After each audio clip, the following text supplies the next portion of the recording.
my name, but they echo my cadence.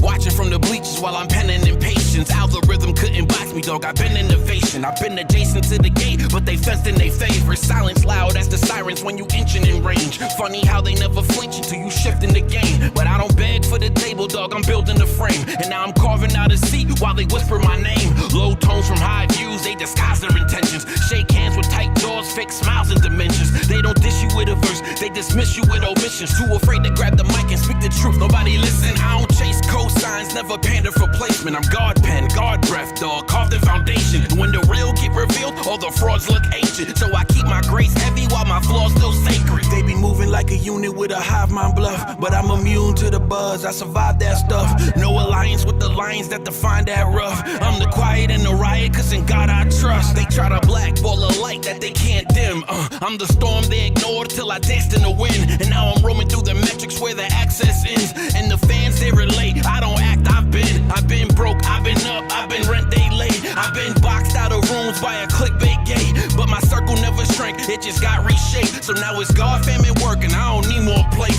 I don't knock another hustle, I just study the floor. I seen reactors turn puppets when the numbers got tall. I seen snakes play shepherd, then they crumble in awe. And when the sheep don't follow hype, you know a goat is involved. So keep your chat, I ain't kneeling for a path in your lanes. I'd rather climb with the ones that never asked for the fame. Let them cook up their collabs in that echo chain flame. I'd rather ghost write scriptures in a cipher for change. Cause I came from the concrete where the reverence lacked. Where the youth, where they trauma like a Letterman patch. Where the big homie with a letter straight in the trap.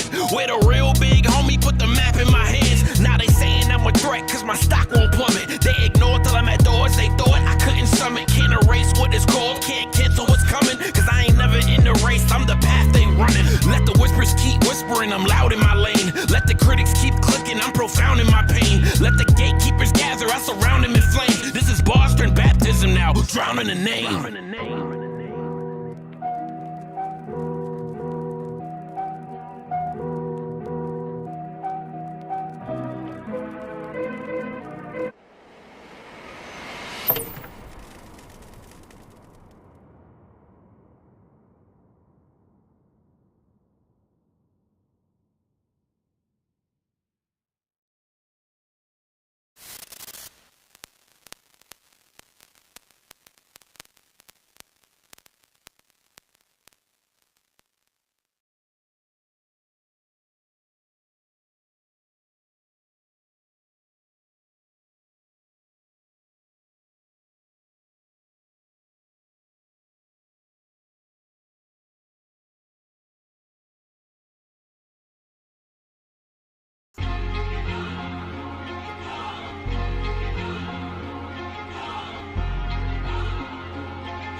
They calling me a black Republican in the corrupt government. It's time I bring the map to the hood, I'm not judging them. Anytime that I'm back in the hood, these race hustlers are never screaming for black lives in our circumferences. Black Republican, cause I won't succumb to them. Refuse to be a puppet, I broke the woke covenant. Lack the love, they want the government to mother them. Then lock us up so they no fathers, they the humble sons. I was raised in that place where the hope was thin, where they package trauma tight just to cope through it. See, they sell you victimhood, that's how they coach you in. But Jesus sacrificed the goat for you to cope through sin. But I don't vote for the man, I vote for the plan. Policies over politicians, hope you understand. I was liberal in the mind, and now I'm literal with the land. And if you ain't with that light, then you brittle in the sand. So talk on the left, but it's just rituals and scams. They sell you gender wars, and then they ditch you in the land. Never fixed up the famine, never stitched up the pain. Just replaced the black father with the check in the brand. Said that I'm conservative, I guess that means I murder scripts. Cause once you have the word within, your burdens don't bring turbulence. You still regurgitate the news, dog, you gotta earn your wins. The straps are by your boots, laces loose is how we wore our Timbs.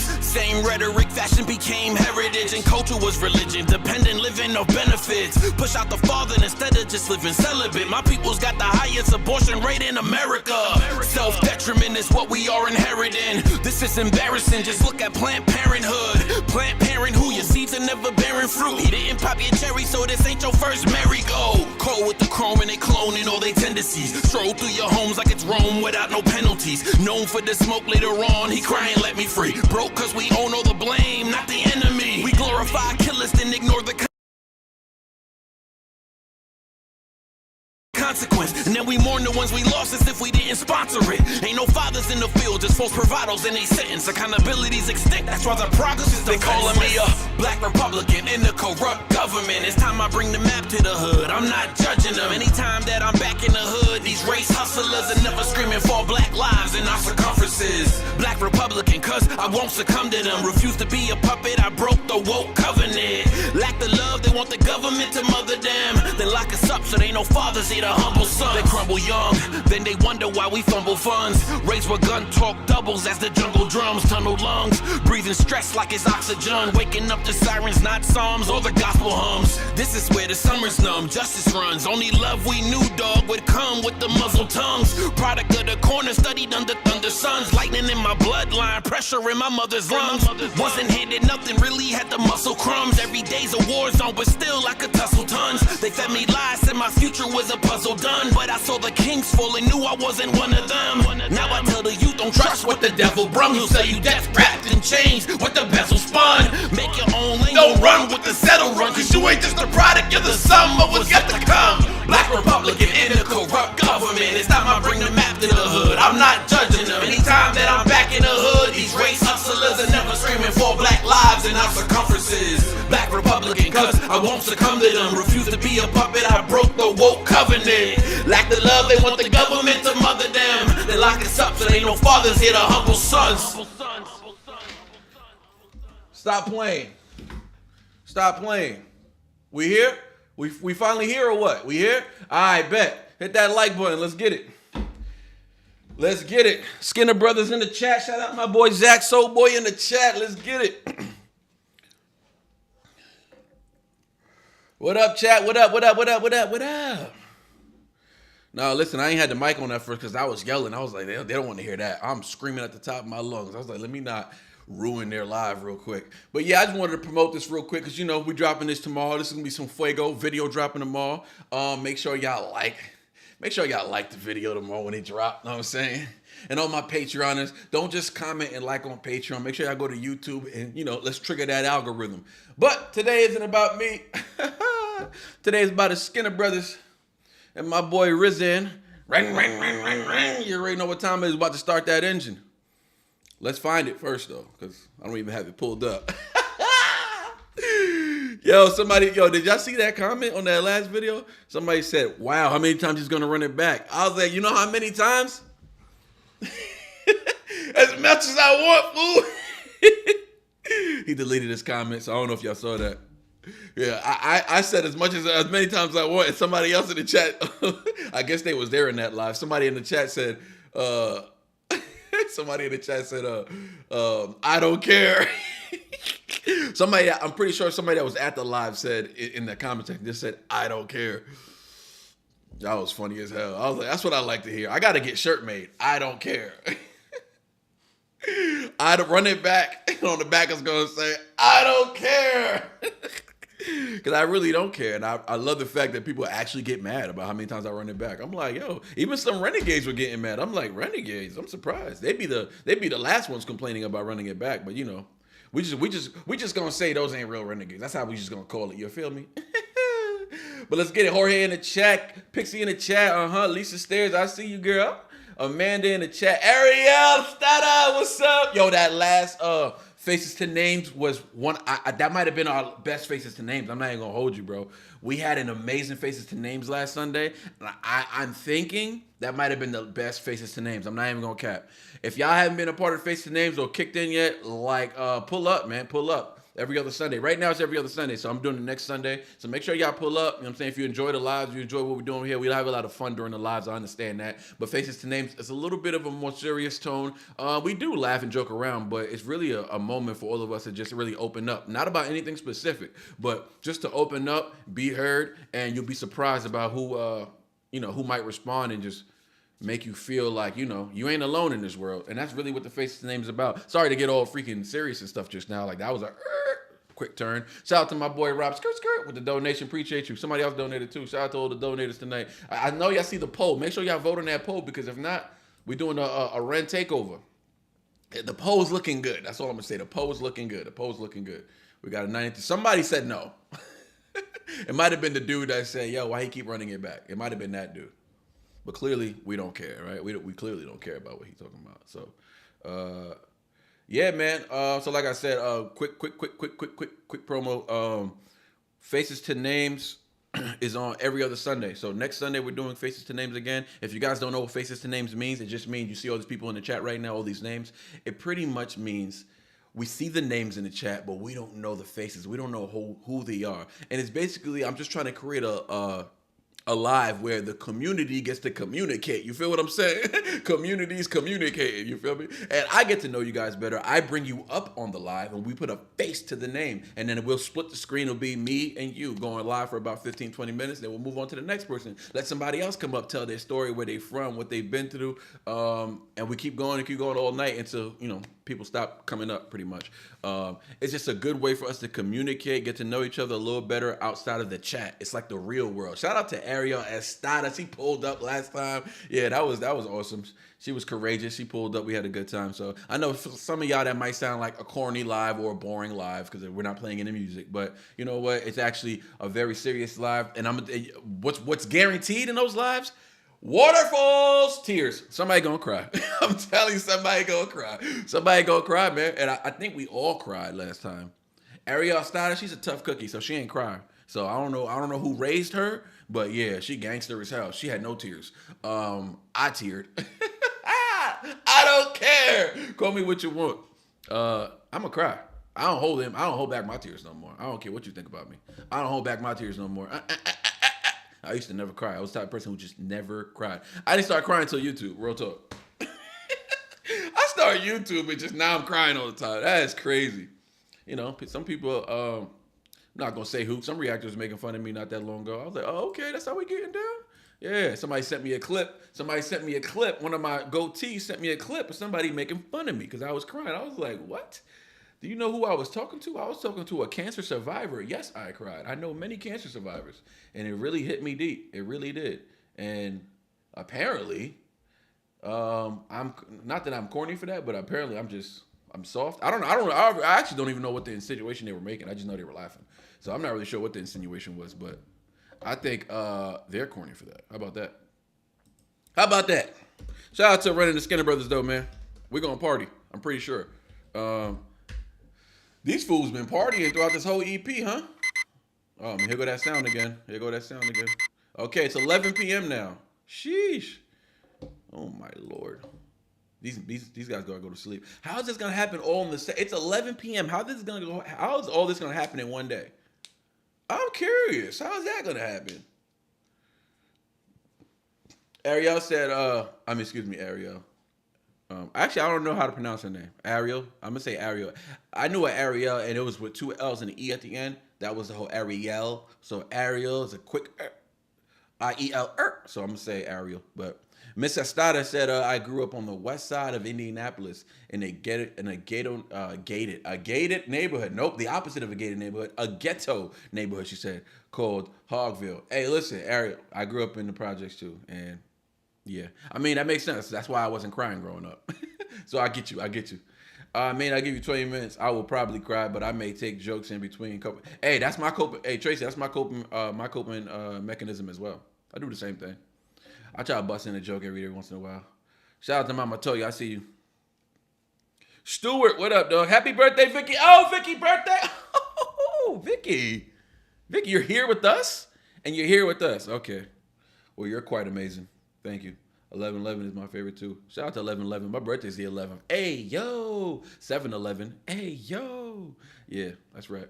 7/11 is my birthday. So I like the number 11. It's my favorite number. So shout out to Vicky. Thank you, everyone. So very kind. Stuart, I see you in the premieres. Lovely. Yeah, listen. We got a couple premieres happening tomorrow.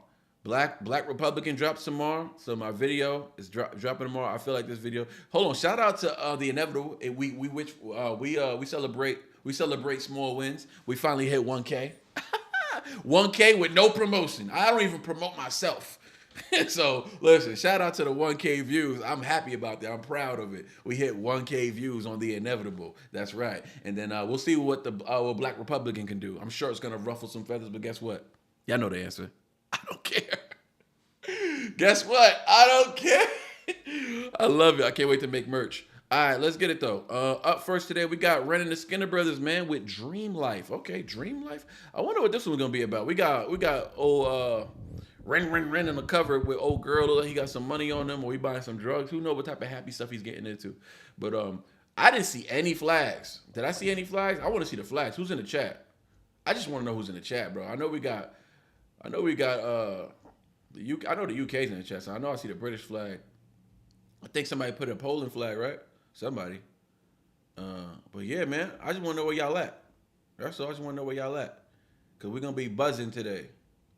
Make sure y'all put the B's in the chat, cause you know that's Zach's emoji. Everybody gets an emoji. Ren is the unicorn, right? Ren is the unicorn. Y'all already know. NF is the phoenix. You already know. Tom got the hog emoji. Everybody got their own emoji, so we gotta give Soul Boy their own emoji as well. We gotta give Skinner Brothers their own emoji. I'm gonna say a B. I'm gonna say a B because you know they be buzzing.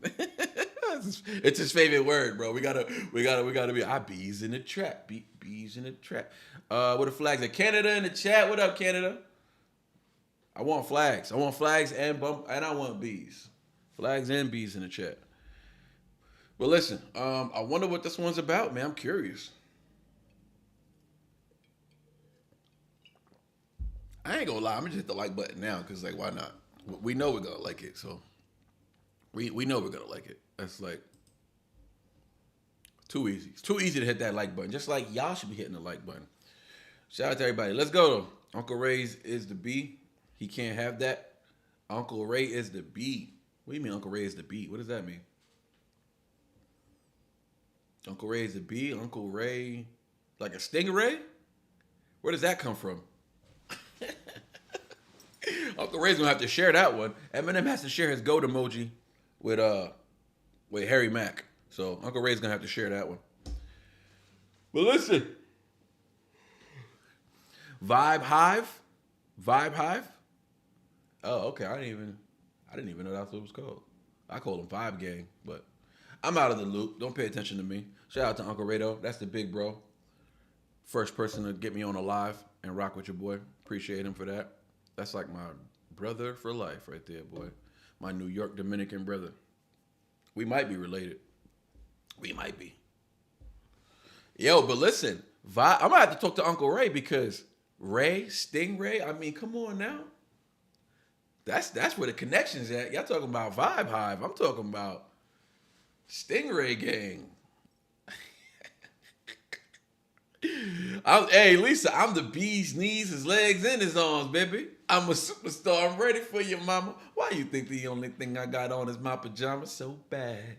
So good that I'm so bad. I guarantee I'll be the greatest thing you ever had. Cause you ain't never met nobody like me. And you ain't gonna want nobody else again. So bad.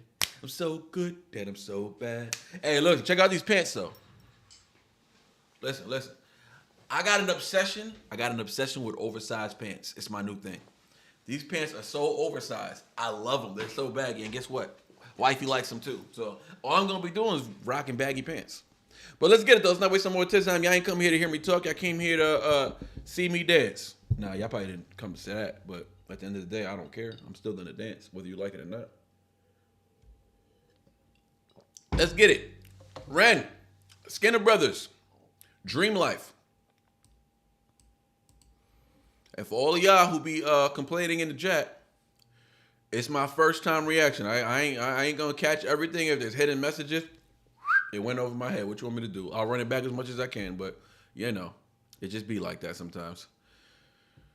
Especially if the song is popping and I start dancing, forget about me paying attention. You could just forget about that. Let's get it though. Welcome back to another episode of Goat Worthy Reactions, where we mainly like to focus on the goats on his channel. And today we're dealing with the unicorn who is running. He brought a friend, the Skinner Brothers, Soul Boy, Zach, however you want to refer to them. The gang is here, man. The gang is here. Today we got Dream Life, flashing lights warning. I think that's in parentheses for those who might, who that might affect. I think that's what that's about. I don't think that's the title of the song or anything like that. I just think he's letting us know there's a flashing lights warning in the video. So, I mean, I don't struggle with that, but, shout out to Ren for forewarning the folks. Or maybe that is part of the title. What do I know? Let's get it, though. Let's not waste some more time.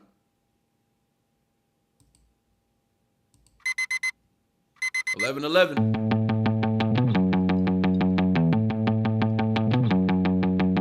She had a fucked up childhood. Acting up, she was misunderstood. Some fans, now they never change.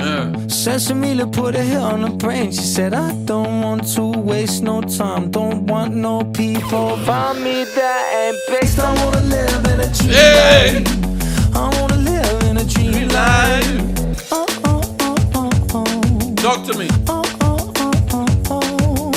She grew up fucked in many ways. Run from the sun in the blackest shade. She got a pocket full of loose change and old dreams. Used up her luck on the slot machine. She said, I don't want to waste no time. Don't want nobody around me that is fake. I wanna live in a dream life. I wanna live in.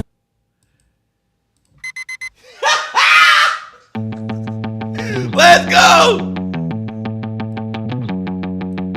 She had a fucked Thug up childhood. Acting up, she was misunderstood. Some fans, now they never change. Sesame put a hit on her brain. She said, I don't want to waste no time. Don't want no people around me that ain't based. I wanna live in a dream life. I wanna live in a dream life. Let's go! She grew up fucked in many ways. Run from the sun in the blackest shade. She got a pocket full of loose change and old dreams. Used up her luck on the slot machine. She said, I don't want to waste no time. Don't want nobody around me that is fake. I wanna live in a dream life. I wanna live in a dream life. But like, my thing is this. Like, this is my thing. How do they come up with so many different rhythms? Like, I do want to know certain things. I want to know,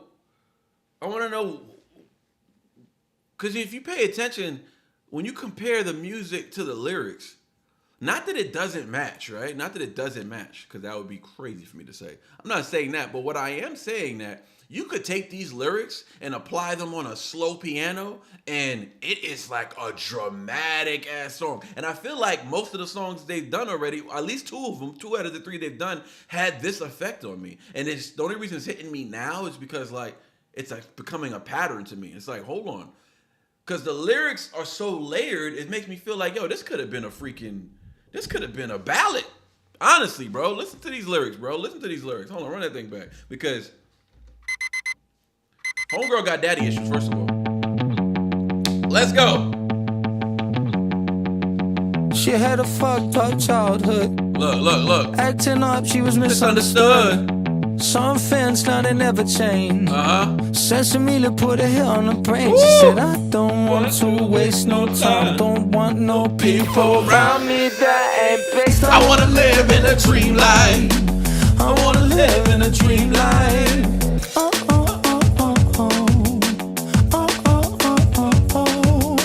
She grew up fucked in many ways. Run from the sun. Hey, Ryan got that voice, don't he? In the blackest shade, she got a pocket full of loose change and old dreams. Used up her luck on the slot machine. She's Boy, he's cooking right now, bro. They both cooking right now. Like, I don't know, man. These lyrics are so layered, but I don't want to focus too much on the lyrics because y'all probably hearing these lyrics and y'all having a lot of fun to them and all that, and I get it. Homegirl definitely got daddy issues, so she out here to just cause trouble in her own life and self-destruct probably. But it's kind of poetic, man. I'm not gonna lie. I've done a lot of stand-up poetry back in my early 20s. I used to do stand-up poetry back in Spanish Harlem, and this is what it sounds like. But I would hear these lyrics on a poetic stage from a female. She would talk about her own daddy issues, and it would just be like, it'd be hitting hard. I ain't gonna lie. So these lyrics are kind of hitting me hard. I'm a lyrics guy, and I don't know, these lyrics are just really hitting me hard right now. And I'm trying to like have fun, to not be so serious and stuff. You know what I'm saying? But I can't help it. I really can't help it. Like, we're only 46 seconds in, but yeah, I don't know.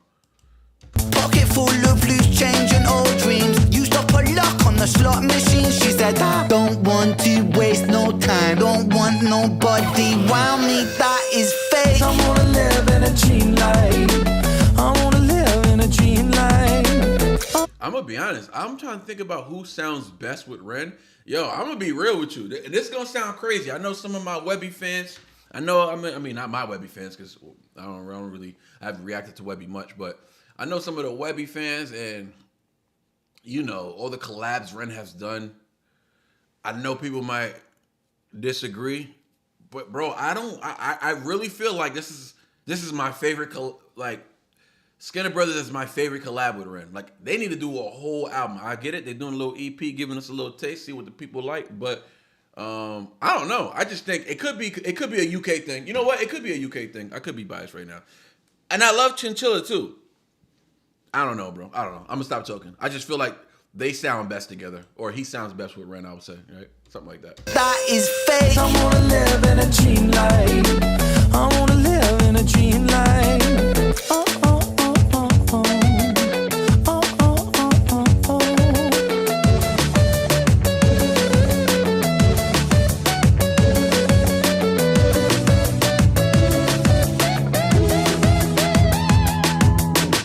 What a fucking misery. How I scout a lifestyle, shoot the breeze. She lay down on the pavement, lay on rent. And this world ain't meant for the heaven sent. She got purest intent since the day she was born. As she sips out a teacup in the eye of the storm, I said, hi girl, are you right girl? She said, I'm not, but this world is not right either. Woo! To waste no time. That's deep, that's deep. People found me That ain't bad. I wanna live in a dream life. Yeah, it's cooking now.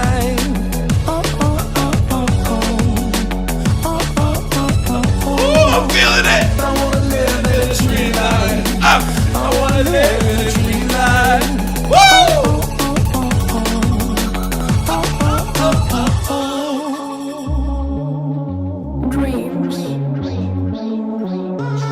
The beat switch up. I like the green. I like the green.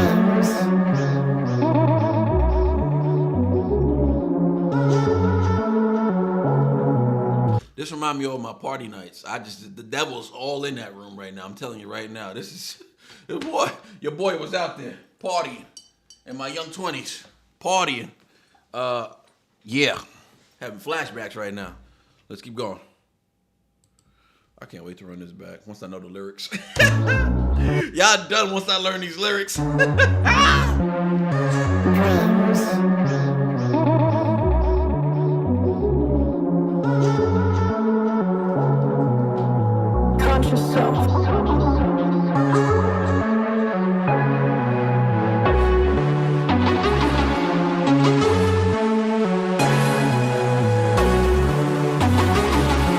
Partying in a cave or what? A tunnel? Is that an all-seeing eye up there? Or just a light? It looked like an eyeball. Low freaky, low freaky.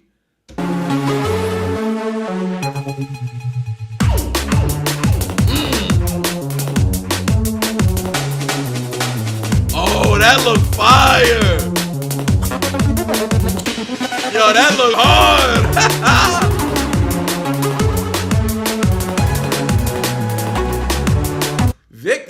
Victor's on that booger sugar, huh? Ren, get away from him, bro. Victor, don't be having my boy on no booger sugar, bro. Don't be doing that. Don't be doing that. Victor said, on the Charlie.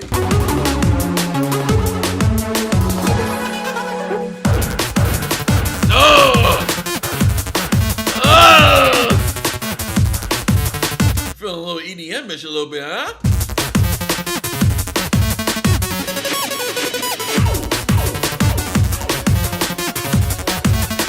Ren about to start making out with her, I bet you.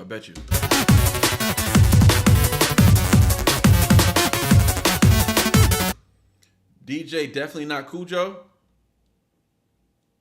Oh, the bald dude? Nah, he don't look like Cujo. That look not like Cujo. Oh, is that the bald dude from the last video? Oh, so that wasn't even Cujo in the last video. Hit that like button. We got 78 on the chat. 52 likes. That's a violation on the play. Hold on. Oh my gosh. Hold on. Dreams are the ungoverned provinces of the mind ill-lit territories, where the conscious self, that fragile edifice of civility and reason, is momentarily overthrown by deeper, more ancient forces. In waking life, we walk the narrow... That's the cover. Bang! I paused it right on spot. Corridors of logic and social necessity. But in dreams, we are cast adrift upon a sea of symbols. Hold on. I gotta pay attention. Dreams are the ungoverned provinces of the mind ill-lit territories, where the conscious self, that fragile edifice of civility and reason, is momentarily overthrown by deeper, more ancient forces. In waking life, we walk the narrow course. I'm about to Vogue in a second. I'm not even playing. I'm about to really yo, y'all. I don't know. I'm feeling a little possessed right now, boy. I'm paying attention to what he's saying, but this beat in the background. You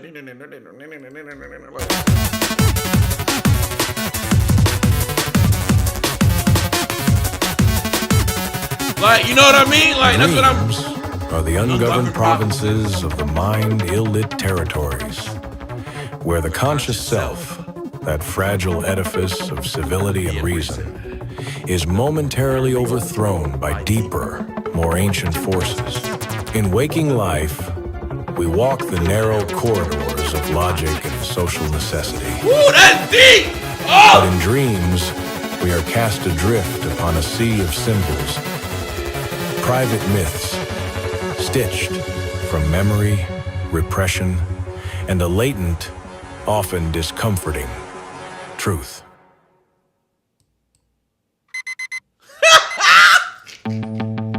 Let's go! Hold up. She had a fucked up childhood. Acting up, she was misunderstood. Hey. Some fans now they never change. Hey. Sensing me to put her head on her brain. She said, I don't want to waste no time. Don't want no people around me that ain't based. I wanna live in a dream life. I wanna live in a dream life.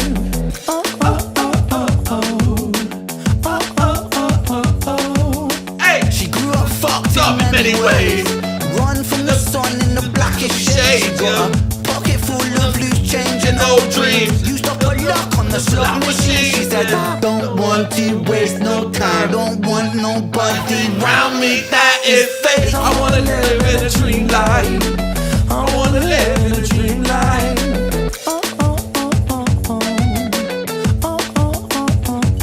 Woo!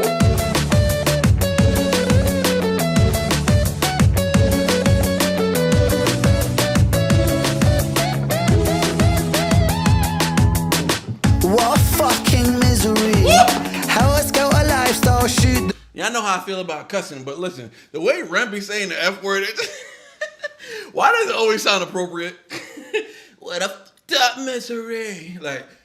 It could be the UK accent. The cusses in the UK they sound acceptable. I'm not even gonna lie. Stop it, what you doing? Okay, now I gotta run all the way back. She wanna act stupid. And I don't care. Let's go! She had a fucked up childhood. Acting up, she was misunderstood. Some fans now they never change. Sensing me to put her head on her brain. She said, I don't want to waste no time. Don't want no people around me that ain't based. I wanna live in a dream life. I wanna live in a dream life. I got the big pants today, let's go! Fucked in many ways. Run from the sun in the blackest shade. Got a pocket full of loose change and old dreams. Used up her luck on the slot machine. She said, I don't want to waste no time. Don't want nobody round me that is fake. I wanna live in a dream life.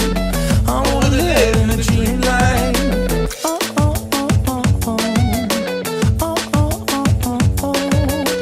Fish and chips. Damn, they in New York City? Oh no, that's popular in the UK. We stole that from them. My fault. Yeah, fish and chips. I forgot we stole that from the UK. I mean, what haven't we stole from them? Their language, everything. Yo, I swear America has no identity, bro.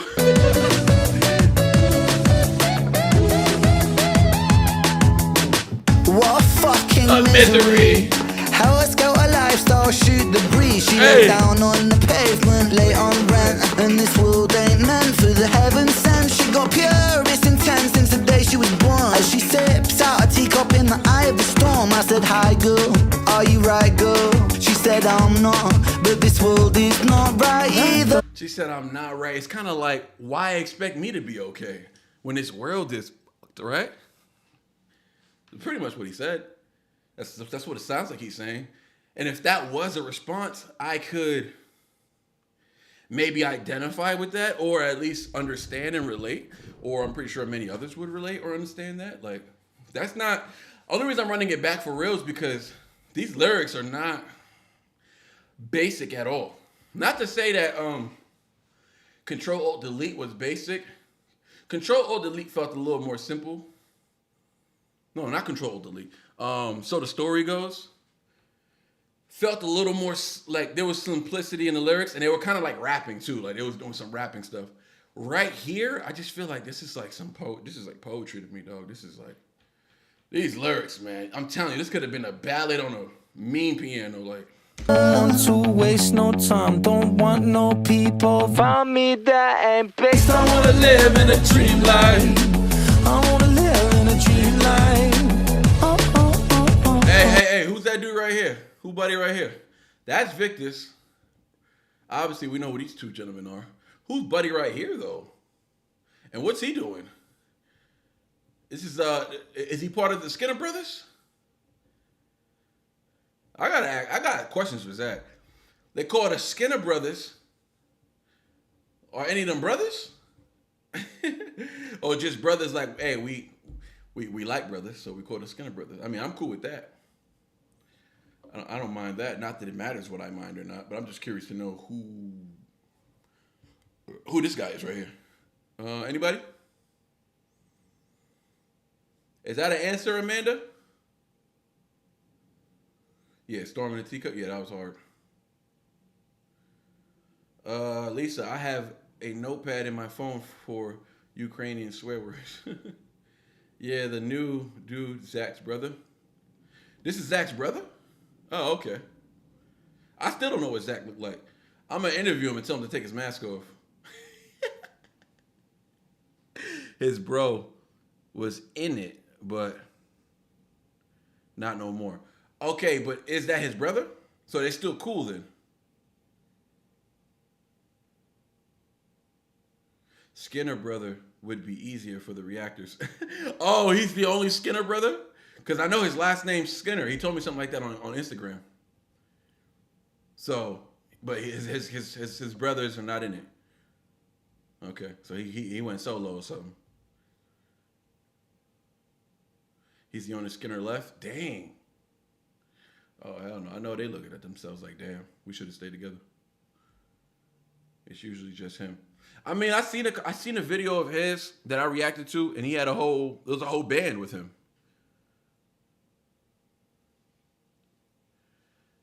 It's just him? I seen him with a whole band of people. We're not giving them credit? What's going on here, chat? I don't like this. Somebody explain it to me. Last one standing. Last Skinner brother standing, but he's not the only one in the band, though. I don't know, because Zach said they would always fight on stage when they were together. So not sure how their relationship is now. Okay. Kyra. Freelance band members.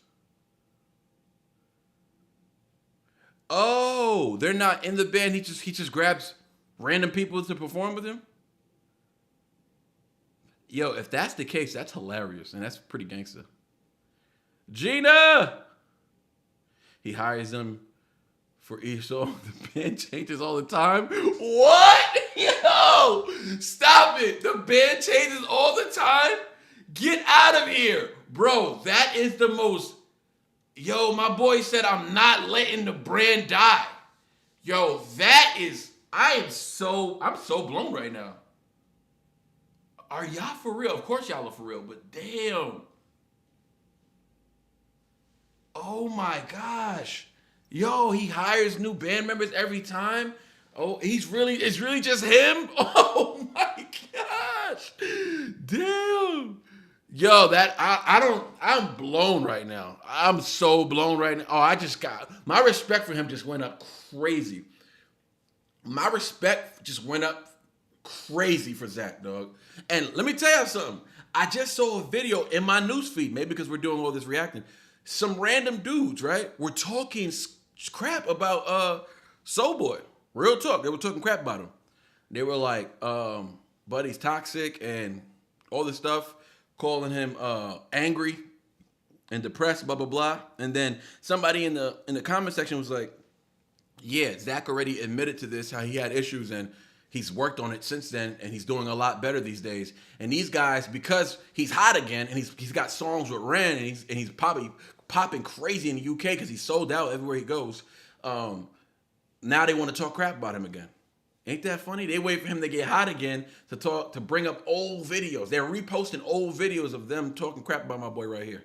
Shout out to Love Ghost. Guys, we got a surprise this weekend. Me and Love Ghost are sitting down for an interview. He hit me up on Instagram. We started chatting, and yeah, we're gonna do an interview. So shout out to Love Ghost. I don't know if y'all familiar with Love Ghost. We did a song of theirs on the last reaction, but yeah, Love Ghost is fire. He's on tour right now as well. He's on tour right now, killing it too. He in Mexico City right now, selling out. Shout out to these dudes, man. These dudes come hailing all the way from the UK, making noise out here. Like, that ain't easy. Zach was surrounded by toxic people in the past. That's interesting, bro. That is so interesting. Wow. Thank y'all for telling me that. Wow. So what I'm going to do for that, I'm just going to run it back real quick. I don't care. Let's go. I got the lyrics down back now. She had a fucked up childhood. Acting up, she was misunderstood. Oh my God. Some fans now they never change. Sesame put her hair on her brain. She said, I don't want to waste no time. Don't want no people around me that ain't best. I wanna live in a dream life. I wanna live in a dream life. Oh, oh, oh, oh, oh. Oh, oh, oh, oh, oh. She grew up fucked in many ways. Run from the sun in the blackest shade. She got a pocket full of loose change and old dreams. Used up her luck on a slot machine. She said, I don't want to waste no time. Don't want nobody around me that ain't fake. I wanna live in a dream life. I wanna live in a dream life. Oh, oh, oh, oh. Check it out, check it out, check it out. Oh, oh, oh, oh, oh. I'm the guitar.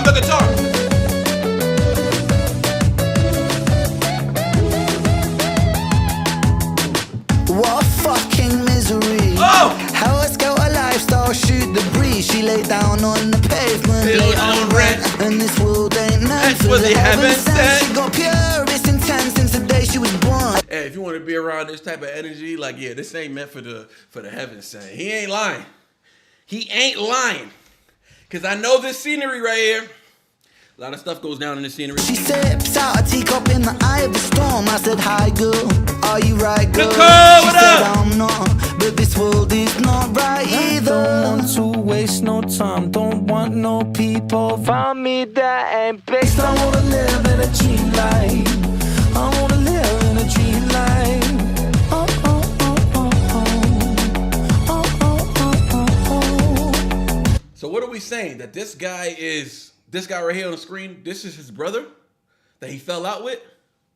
He looked kind of like Love Ghost, but I know that ain't Love Ghost. Is that what we're saying? I'm just really, guitar is giving me Avenged Sevenfold.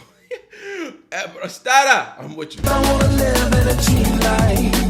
I wanna live in a dream life.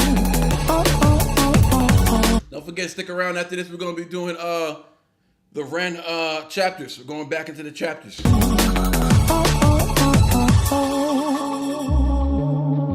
Dreams.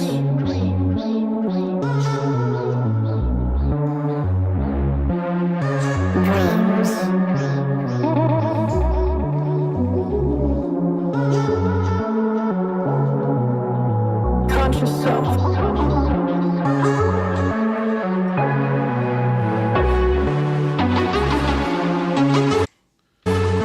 Oh, we don't know who he is?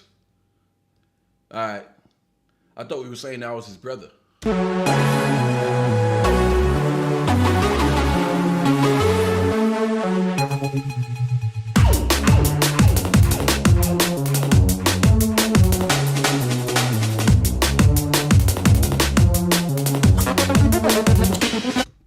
Definitely not Cujo.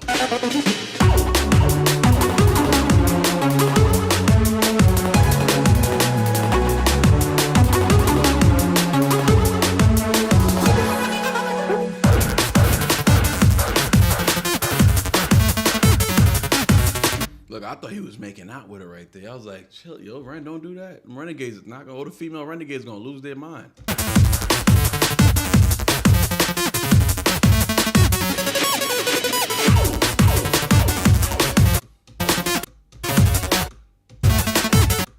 I'm trying to get my eye on this dude that's right behind him. He looked like he about 60 years old.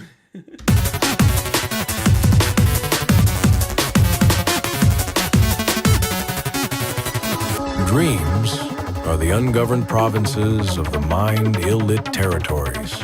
You know Ren wrote this. If he didn't, I'd be surprised. I'd be surprised if Ren didn't write this right here. This sounds like maybe like an AI voice that they used for it. And I feel like they generated this through AI. Ren put the lyrics in there. And I really feel like he did. I don't know. This sounds like Ren. This sounds like Renism. Sounds like Renism to me. Dreams are the... Jade says, I want Ren to put on weight. Did you see him in the Story Goes, Jade? The boy is swole. He just looks skinny with clothing on. The boy is swole. Took my brain a minute to place it. Part of the Skinner Brothers does the video, I think. Ariel, exactly. Hold on, what you talking about? Finally, this techno sounds was in Sunflowers. Oh, shout out to Ariel Stada. You definitely right. Me too. I thought something was happening. I really did. I just couldn't put my finger on it.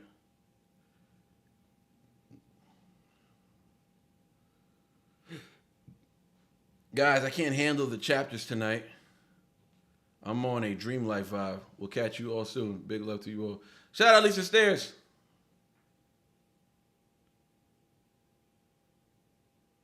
He needs some padding. He is skin and bones with muscle. I mean, I don't know. I feel like he's pretty built. It's better to be lean. You gotta be a lean machine these days, man. The ungoverned provinces of the mind ill-lit territories, where the conscious self, that fragile edifice of civility and reason, is momentarily overthrown by deeper, more ancient forces. In waking life, we walk the narrow corridors of logic and social necessity. But in dreams, we are cast adrift upon a sea of symbols, private myths, stitched from memory, repression, soul, and a latent, often discomforting truth. I want to live in a dream life. That's fire. Shout out to the boy Ren and the Skinner Bros. See what the people saying. Do you realize how bad it is? Shout out to the boy Stevie Knight. What he talking about on there?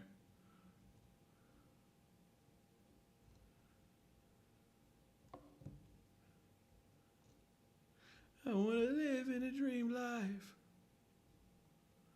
I want to live in a dream life.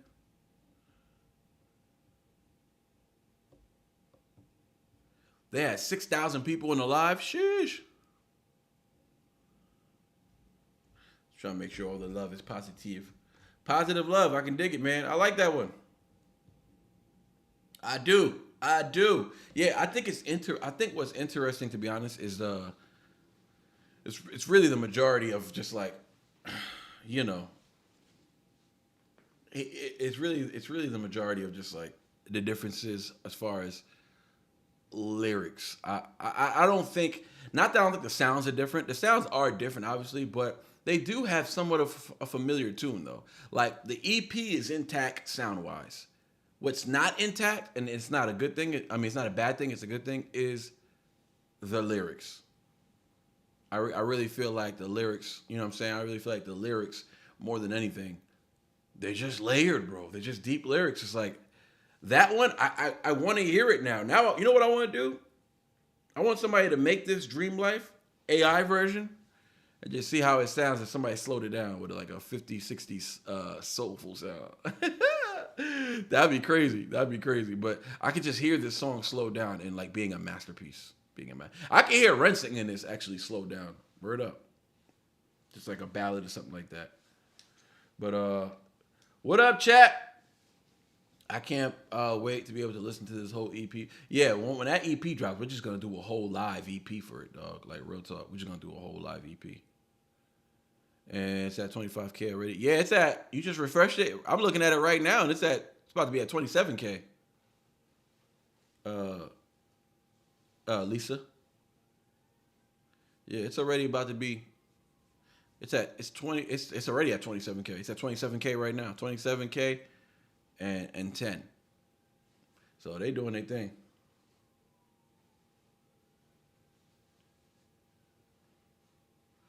Well, we know the Victus one isn't far off.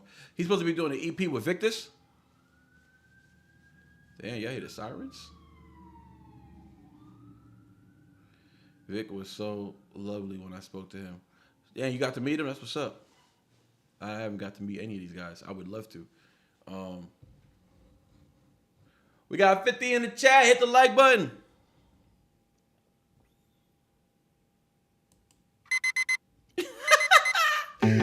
I'm trying to learn the lyrics. What he said? And even taller than Ren. Victus, yeah, Victus is. He's taller than Ren too. Oh, I seen that. So Victor's like 6'4" or something, right? Like how tall is Victor's, dog? He like 6'3" or something. Somebody said that Ren was 6'3". I thought he was 6'1". Somebody else was saying he was like 6'1", and then somebody in the chat said they met him and he's just shy of 6'4". I'm like, dang. So Victor's got to be like 6'4" and a half. Victor's got to be tall as hell. Because I can see it when they're walking next to each other, or when he walks up to him in a couple music videos. It's clear that Victus is taller, so that's more than an inch. Like he's got to be like almost 2 inches taller than Ren. Like it's very apparent. Like you can see it immediately that he's taller than him. He's taller than him. So like I don't know. Well, everyone is tall to me. I'm only 5'1". It's okay, Amanda. It's okay.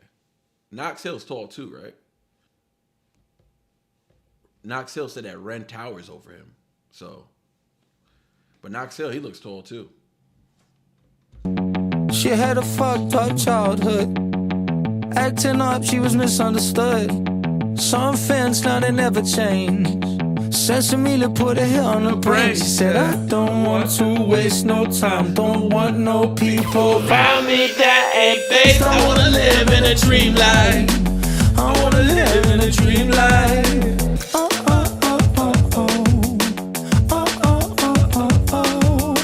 She grew up fucked in many ways.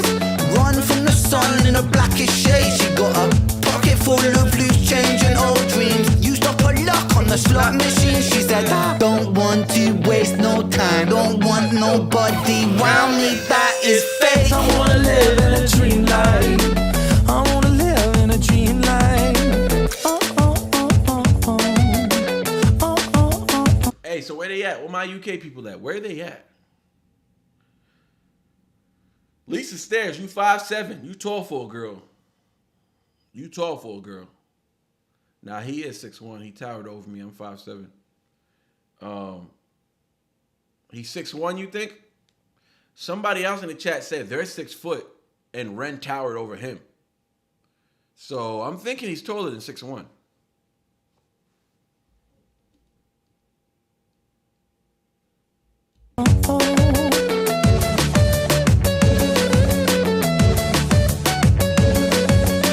Tracy thinks she's so slick. Ren would have to pick me up to say hello. You're not slick. It ain't to say hello. You're not slick.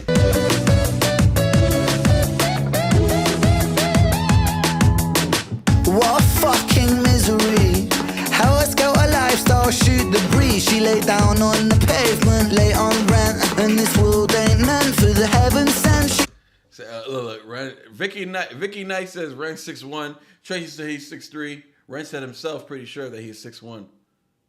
Well, Ren might be being modest. When you're like 6'1", when you're like 6'3", you say you're 6'1". When you're 6 foot, you be like, I'm like 5'11". It's a modest thing. He might be taller than 6'1", honestly. Got purest intent since the day she was born. As she sips out a teacup in the eye of the storm, I said, hi girl, are you right girl? She said, I'm not, but this world is not right either. Don't you waste no time, don't. Yo, Ren needs to do. I don't know why this hasn't happened yet. Well, I know why it hasn't happened yet because I mean the man's busy. But why this isn't more of a thing? I gotta say, dog. He needs to write a musical.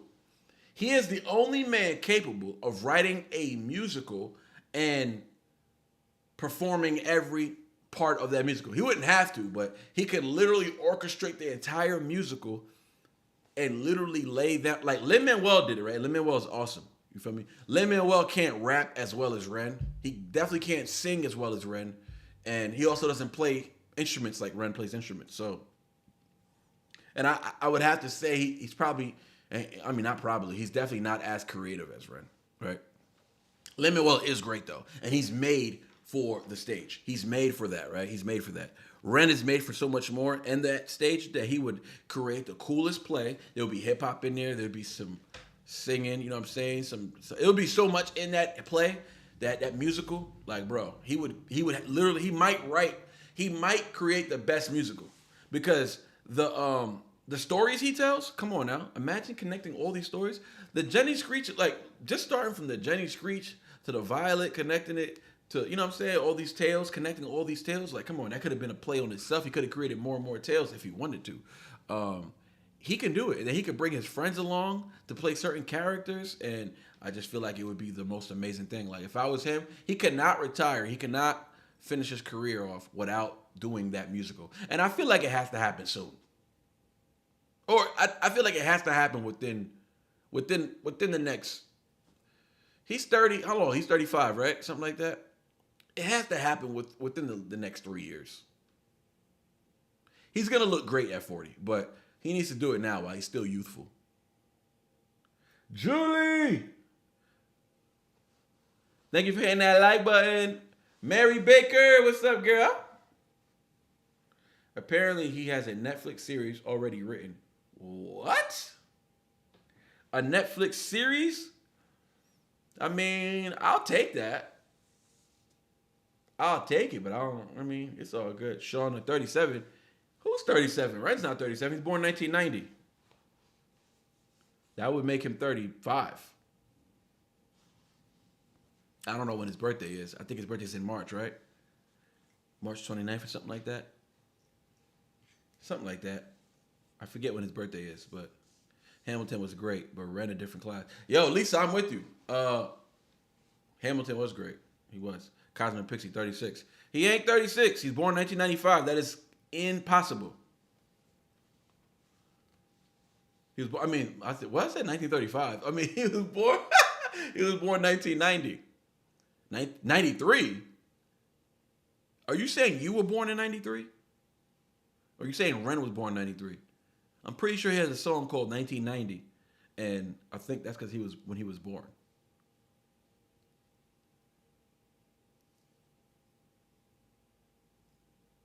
I'm a March baby too. Shout out to Julie, March babies.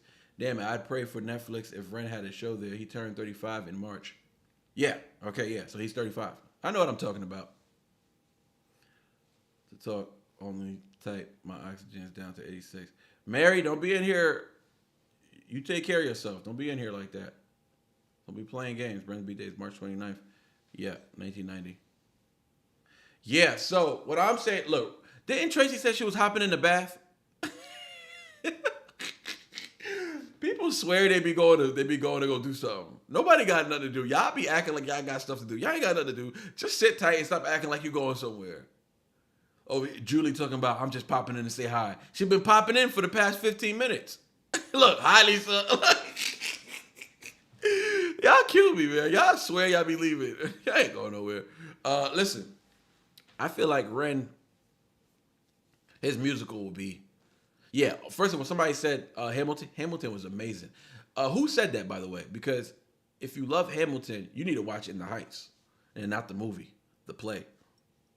In the Heights was amazing.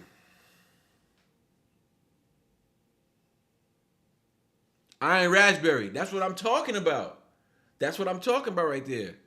Ren said he's 6'1". I'm telling you, Ren's saying he's 6'1" because he's modest. It is so in Ren's character, if he's 6'3", to literally denounce being 6'3". If I was 6'3", I'd be like, yeah, I'm like 6'2" or 6'1". I say it now. I'm 6'1", and I'd be like, I'm like 6 foot. I'm at least 6 foot. I would say that. But I know I got measured, and I know I'm 6'1" and change. I'm almost 6'2".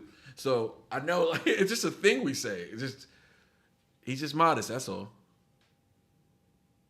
I try, but every time I try to leave, every time I say hi, I don't want to leave. I don't want to leave, but I gotta go right now. I'm going to have hubby time before we go to Bible study. How you gonna come here and say I got hubby time before I go to Bible study? Julie's so nasty. She coming in here telling us our personal business. Julie, act like a lady. She said, I'm about to have a freak nasty time right before a Bible study, but I'll see y'all later. Shame on you, Julie. That's funny as hell. I'm just joking. We're not arguing about Ren's height no more. I'm done with y'all. If I hit one more 6'2", 6'3" in the chat, that's it. We letting it go. Julie, Mary Dreams. I don't mean it that way. I know you don't. I'm just starting mess. I hate it in the Heights. Lisa Stairs. When are you leaving? This would be a good time before I go off on you, because I'm ready to go off. The film? Oh, the film was terrible. Oh, I hated that film. Okay, you can stay. Never mind. You can stay. You can stay, Lisa. Lisa, you good with me. Don't even worry about it. I overreacted. Nah, Lisa, I'm with you. That film sucks. But have you watched the play though? Lisa, have you seen the play? In the Heights play is amazing. It's honestly it's arguably better than Hamilton. I'm not even joking. The chat is too slow. Manny answering questions from time ago. Well, I'm sorry. I'm trying to catch up. I'm on borrowed time. Yeah, I'm not getting in that bath for a while. It's full to top with just really hot water. All right, so how about I pull up the chat on this side? I'll be back to hold you down. Hold that thought. Girl, don't move. See, I'm running right back. Right back to you. Don't you change your position. Girl, I'm on a mission. Who you calling sassy, Julie? I'm 5'1" for them extra pounds for military fought and weight. I'm literally 5'3", 5'4". Typically say I'm 5 nothing. That's what I'm saying. It's that modest in us.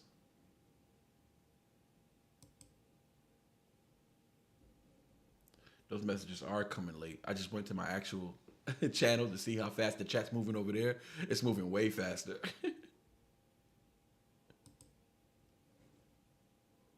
Don't you change your position.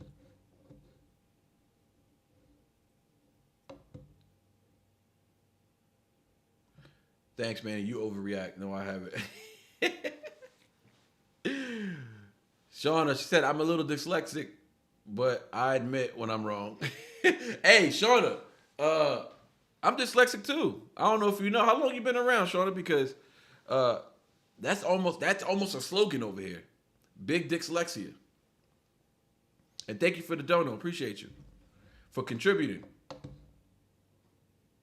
That's 3 contributions today. I thought we was gonna hit 50 contributions. I figured everybody donate $2, and we hit 50 contributions. But today ain't a given day.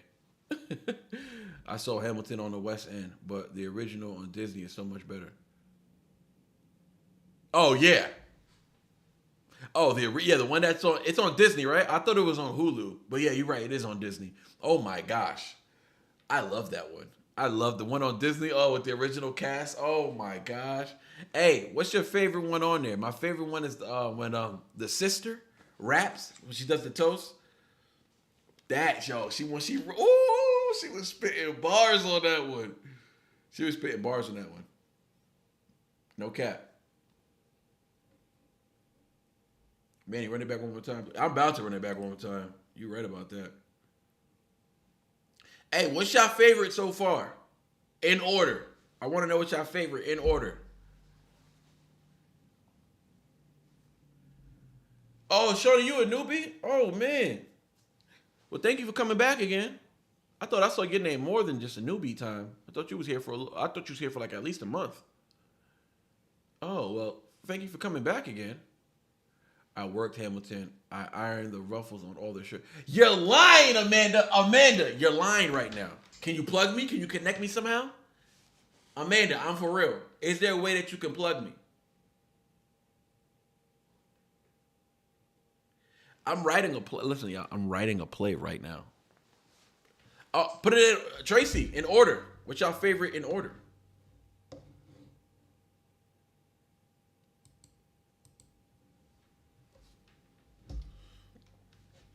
Jay Jackals. It might have taught you a lot about history, but I ain't gonna lie. Listen, I'm a big fan of Hamilton. It's my favorite. It's literally my favorite play, but my favorite musical. But it's biased. It's pretty biased. So you will learn stuff in there though, for sure. But it's pretty biased against. It's pretty biased for Hamilton and George Washington. Even though George Washington was a real president, he was a real soldier. Like he was out there fighting on the side. George Washington's that dude. He might be the greatest president ever, honestly.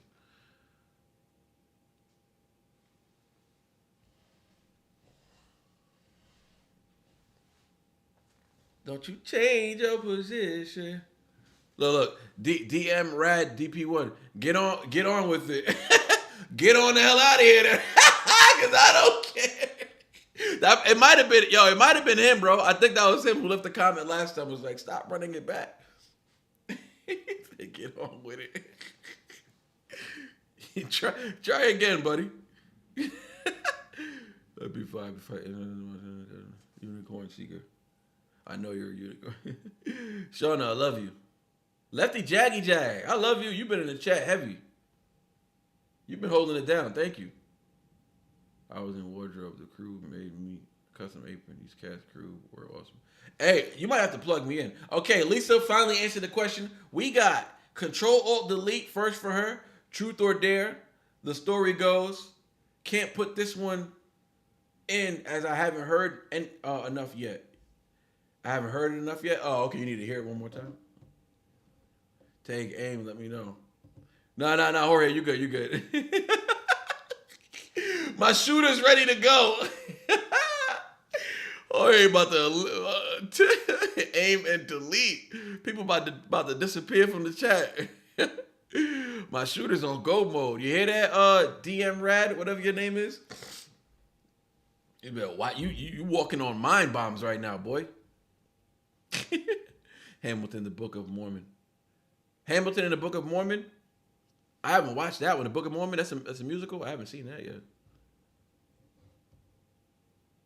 You worked on Book of Mormon too. What? Who is Amanda for real? Amanda. I'm trying to iron some curtains too. Whatever the hell he was doing, wardrobes and stuff. I'm working on the play, y'all. I ain't gonna lie. I'm working on the musical. Hopefully it works out for your boy. All right, let's run it back one more time before DM Rad, starts crying and shit. Let's run it back one more time.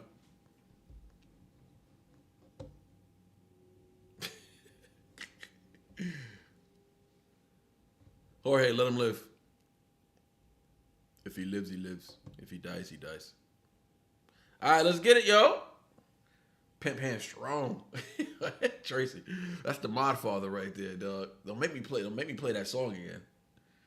Tracy, you just reminded me. Don't make me play that song again. All right, y'all. One more time for Tracy, because Tracy asked. Not Mr. DM Rad. Not you, buddy.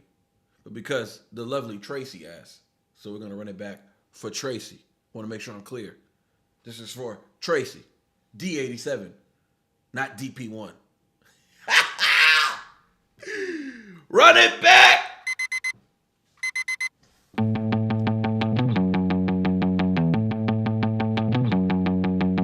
She had a fucked up childhood. Acting up, she was misunderstood. Some fans now they never change. Oh! Sesame put a hit on her brain. She said, I don't want to waste no time. Don't want no people around me that ain't based. I wanna live in a dream life. I wanna live in a dream life. Oh, oh, oh, oh, oh. Oh, oh, oh, oh, oh. She grew up fucked in many ways.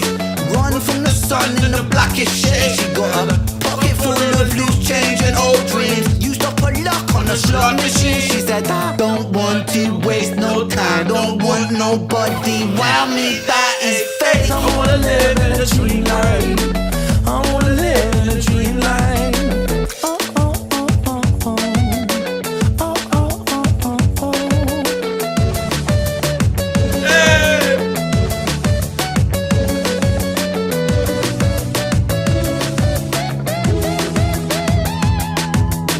What a fucking misery. How a scout a lifestyle should agree. She lay down on the pavement, laid on rent. And this world ain't meant for the heaven sent. She got pure, it's intense since the day she was born. As she sips out a teacup in the eye of the storm. I said, hi girl, are you right girl? She said, I'm not, but this world is not right Don't either. want to waste no time. Don't want no my favorite people line. around me that ain't based. I wanna live in a dream world. I wanna live in a dream life. Oh, oh, oh, oh, oh. Oh, oh, oh, oh, oh. I wanna live in a dream life. He said, are you right, girl? She said, I'm not, but this world ain't right either. That's fire. It's like, bro, don't come at me. Don't come at me because I'm moping around or feeling, down, or I'm just sad, or I'm just sick of what's going on in this world and I can't handle it anymore. Don't question me. You see what's going on in this world. Is it peaches and cream out here or what? Because if it ain't, why are you asking? Many things are happening.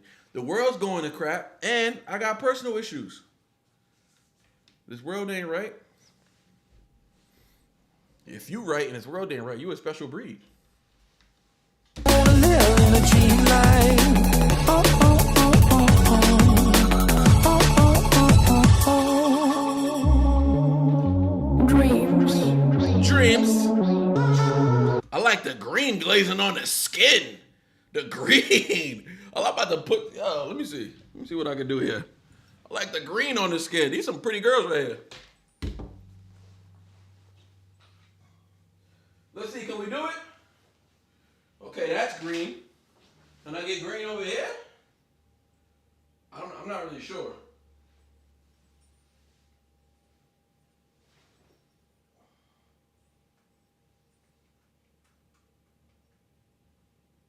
Green.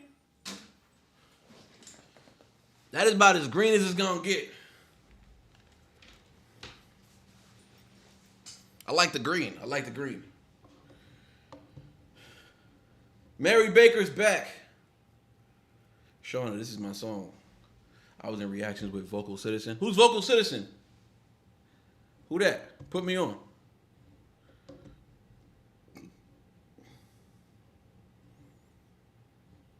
It's a breath of fresh air seeing girls like this in videos. You know why? Because they just look real. You know what I mean? They just look. I mean, they're both gorgeous, but I mean, they just look real though. That's my thing. Like, I hate seeing videos all. You know what I'm saying? Like, shout out to y'all. I ain't listen. I ain't knocking nobody who want to do some extra work to them, but you gotta appreciate a natural specimen when you see one. And these girls obviously look natural. Don't look like they got any work done on their face either. Yeah. You don't see stuff like that no more, for real. Dreams.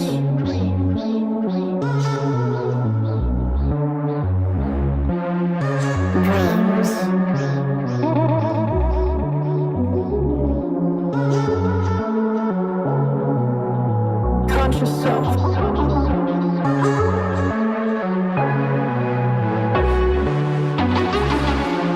Look at all these girls. Look at all these girls. These are just, not that I'm trying to highlight the females, but I'm just saying, respectfully, they all look. I don't want to say normal because I don't want normal to sound like they're not gorgeous or whatever. But I mean, they're all gorgeous, but they just look real. You know what I mean? They just look like real people, dog. Like they look like real females. This looks like the real world too. Because even though what's the name is, you know, even though the girls in the videos these days are on Instagram, whatever, you don't even, where are these people? I don't ever see these people out and about. Nowhere. Not at the grocery store, not at the department stores. They're not at Target. Like, come on now. These people don't even exist. They live online. You know what I'm saying? Like, they live online. They're not real people. All these girls with the fake butts and all that, all the work done and all that, they're not real people. They live in their basement shooting OF videos. This is where they live. They don't be out in the world. They're not real people. Manny, Amanda was the lady in Skinner Brothers' Angel. Huh? The hell y'all talking about? Mary Baker. At least I absolutely know what you mean, but I will say Manny makes me smile, and now I'm watching Manny in the morning before I watch Hard Target. Hey! Trailer made. Hey, Mary, you catch me? I got the trailer made right here. Got the trailer made chain, trailer made shirt. Stop playing. We representing. Those are my brothers. What's going on with Amanda? Who's love her and her sister Jessica? Who are y'all talking about? Vocal Citizen is cool as hell. Love her. Oh, she's a chick? Is one of these people Vocal Citizen? We all get each other in the UK. That's where it feels for the video. Okay. Hold on. Lisa Stair says, does Manny not know that is you in the video? I'm putting you on blast now. I think we need to watch it. Wait, what? Which one is Amanda?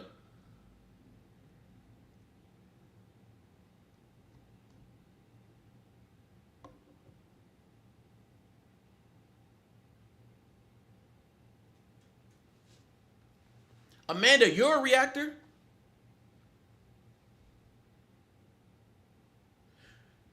All right. Lisa and Amanda, clear this up right now. Lisa said, does Manny not know that's you in the video? Are one of these chicks right here Amanda? Or are we saying there's another video y'all talking about that I don't know about? Don't tell on me, Manny. Mary, I'm not going to tell on you. I ain't going to tell Target I come first now. I ain't going to say nothing. Y'all ain't going to clear that up? All right, I'm going to keep it moving then. Sort of. I'm in reactions with Vocal Citizen.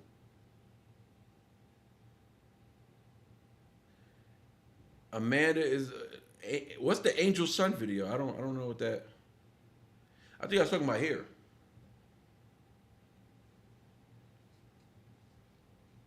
I want to live in a dream. Okay, I haven't seen that video yet.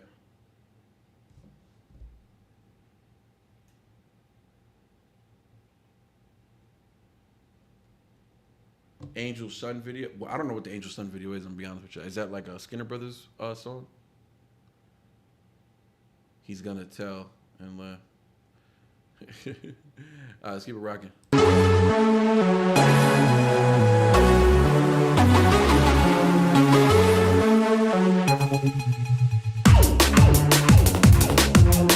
Hey, they came through mobbing. Vic on that booger sugar.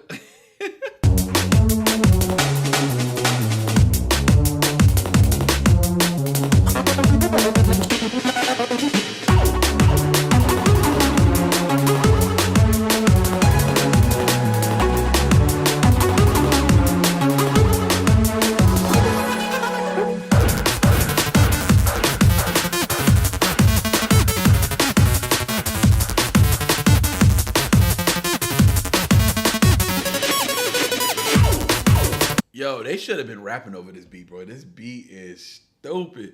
If you subscribe to Amanda's, here's the link. What is going on in this chat? I don't know. Amanda's denying everything Lisa's saying. Amanda's denying everything she's saying. She's like, yeah, nah, that's not true. I wish. Nope, that's not true. Lisa's like, yep, the Skinner Brothers. She's like, nope, I've never been in a Skinner Brothers video. Like, what are y'all doing right now? Yo, let me click this link.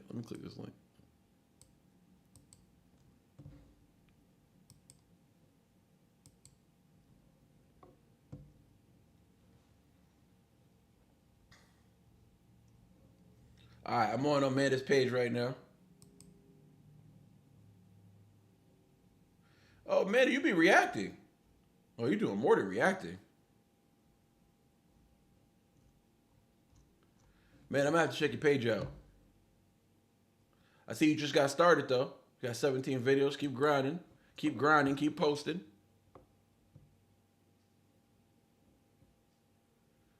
I'm coming, Amanda. We did, but the chat is so slow.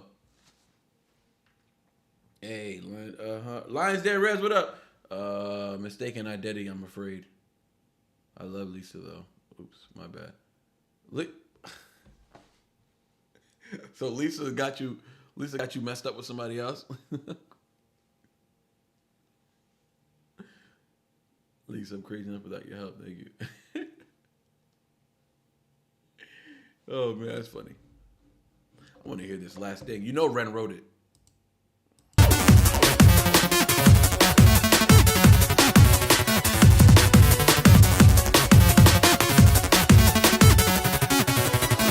Dreams are the ungoverned provinces of the mind ill-lit territories, where the conscious self, that fragile edifice of civility and reason, is momentarily overthrown by deeper, more ancient forces. In waking life, we walk the narrow corridors of logic and social necessity. But in dreams, we are cast adrift upon a sea of symbols, private myths, stitched from memory, repression, and a latent, often discomforting truth. Hey, so do we know what the name of the actual EP is though? Like, do we know what the name of the EP is called?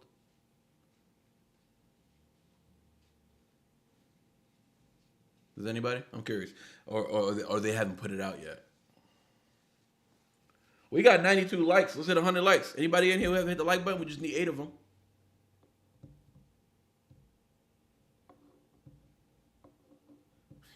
Mary. Yo, Mary, why you in here bullying people? She said, I'm going to need you at least. I just subscribed, man, so I'm going to need you to be at least a little bit entertaining. Yeah. Oh, sorry, I'm not the same Amanda. Amanda's like, bad news, guys. That ain't me. Amanda, we still love you. We don't care. And we love the other Amanda, too. I want to live in a dream world.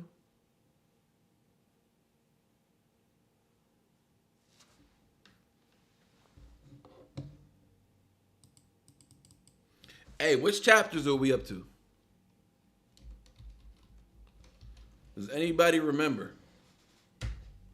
I think we ended it with the chapters that had that song at the end. Let me see something.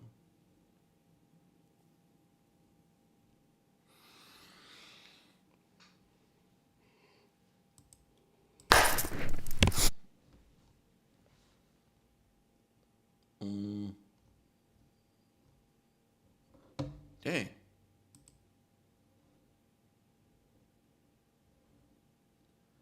8 videos here, supposedly.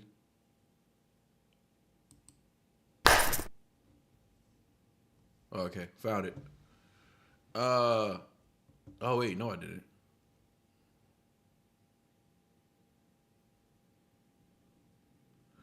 So, did we finish chapter 5?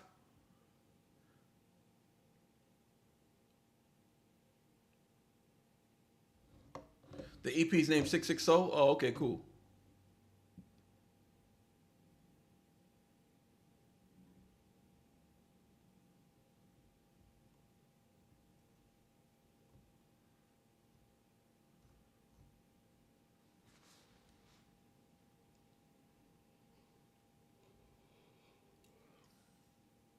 Okay, let me check it out. These chapters have been crazy, man.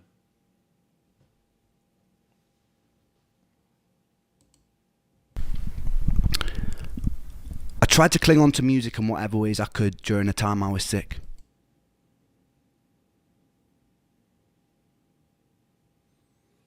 Oh, what's that at the end right there? Hell yeah, I ain't seen that before. Okay, that was Young Ren at the end. So we had 5 then.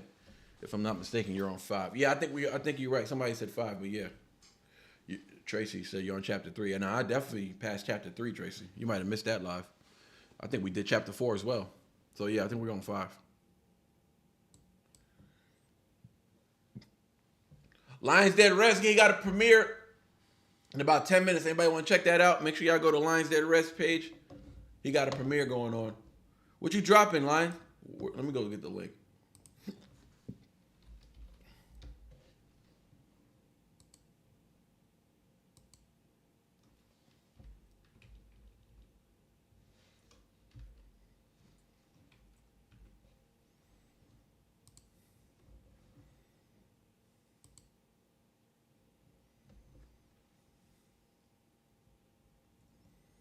Where's the premiere, right?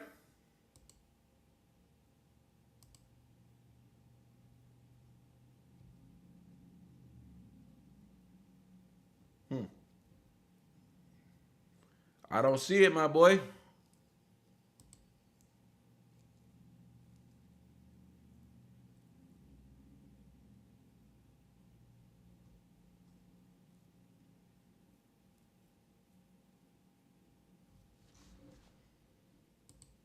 was trying to find it. I don't see it. Somebody else put it in the chat. Oh, there you go, Jorge. Thank you, Jorge.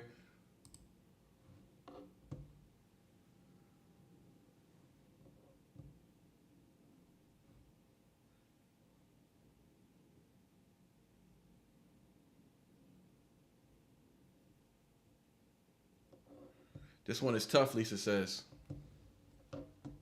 We got 99 likes. Can we hit one more? Can we get 100 likes? Is there somebody in the chat who hasn't hit the like button?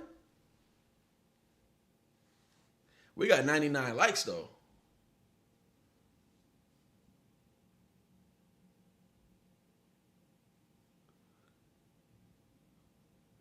Amanda, I would have just pretended to be her. I would have pretended to be her and made some false promises real quick.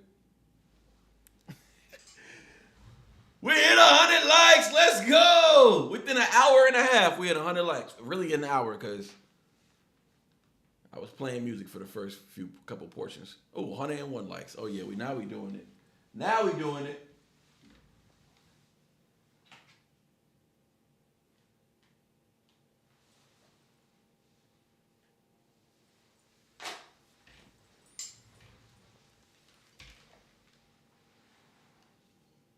I don't really like the green.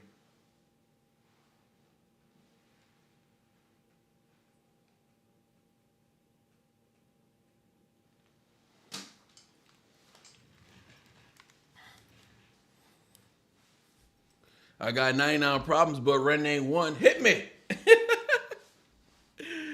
Shout out Tracy Dickerson. Yeah, your last name ain't on there, but I know your last name. I know everybody's last name. Thank you, Amanda. Appreciate you. Let's get it, y'all. Chapter 5. Lisa says this one's a tough one, so she had to exit left. She had the exit stage left. She wasn't ready for that today.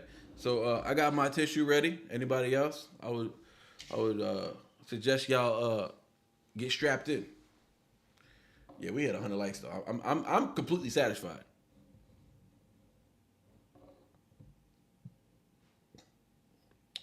Let's get it. This is gonna be chapter 5. Okay, let's get it.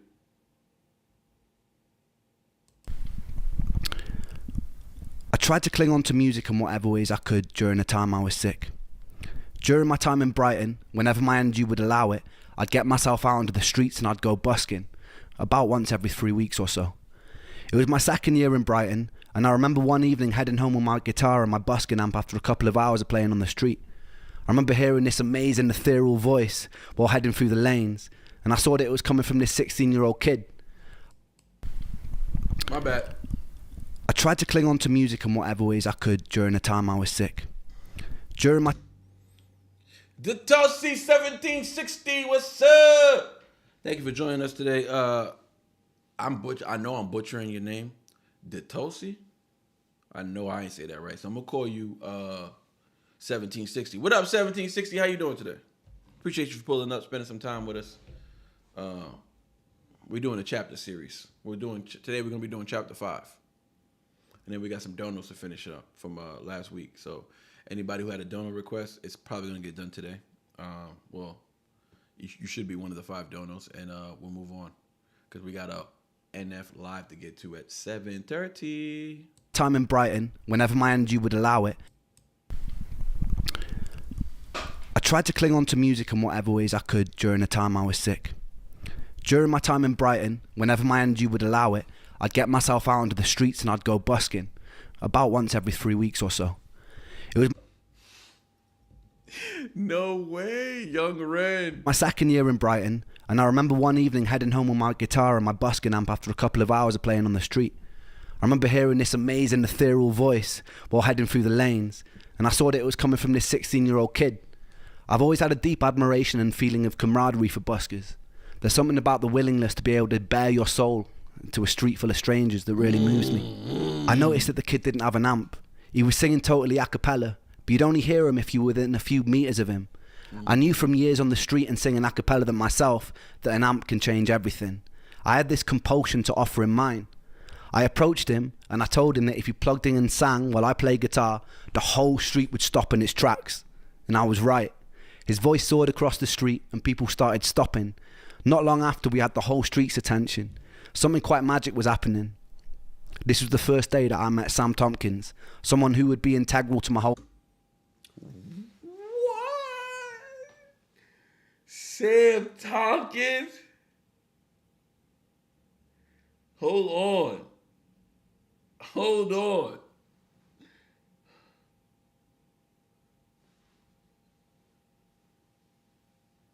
Damn, why everybody leaving on this one?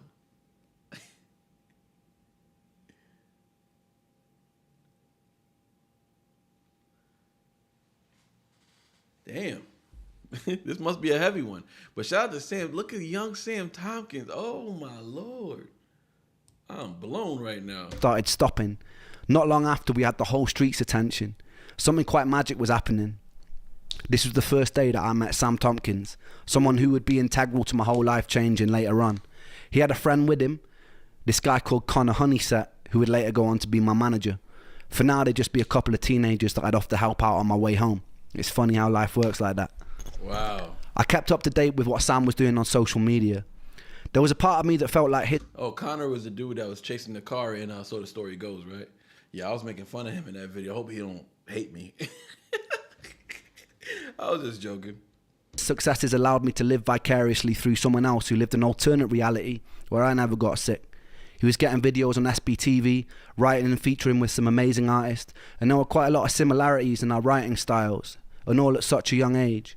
I wasn't really able to do any of that stuff at the time. I was mostly bedbound with the exception of the odd day that I'd be able to go busking. It could have been very easy for that feeling to turn into jealousy, but it never did. I felt truly proud of him. Years later, we go on to write a song together called Blind Eyed, which would Classic! Oh my Lord, Blind Eye is a classic. Classic, a whole classic, boy. Whole classic. Tracy, my first ever YouTube live was last year on my birthday. It was GOAT worthy. Well, my birthday is the 17th of November. That's a whole year I've been with the GOAT. Shout out Tracy. Dang, that was November's right around the corner. Man, that was a whole year ago. Tracy, did we shout you out? Well, I feel like I kind of remember that. Elsie in the chat. What up, Elsie?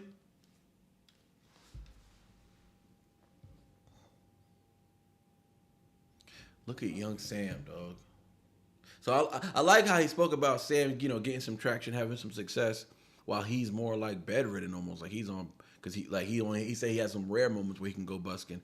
I like the fact that he feel like he kept his emotions intact, and he was more so just, he had more of a proud feeling for Sam. That's interesting. So I guess Sam is much younger than him. For some reason I thought they were like close in age, but I guess because he said a couple teenagers, meaning he was probably in his 20s already. So pretty interesting. So Sam's a young guy. Formed the trajectory in my whole career. During this time, I was still desperately jumping from one treatment to another treatment. And now that my diet had become more limited, I was trying new diets with no luck.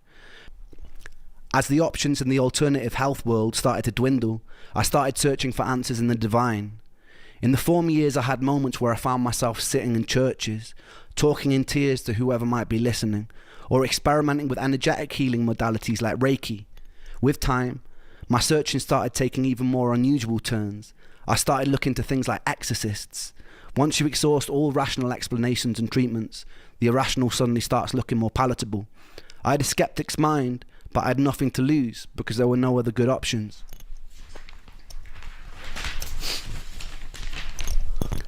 My friend Momoko's mother was from Japan. She aligned herself with a sect of Buddhism called the Nichiren Daishonin. They would chant a repeated phrase over and over again while holding prayer beads. The chant would go, Nam-myoho Renge-kyo, Nam-myoho Renge-kyo, Nam-myoho Renge-kyo, over and over again.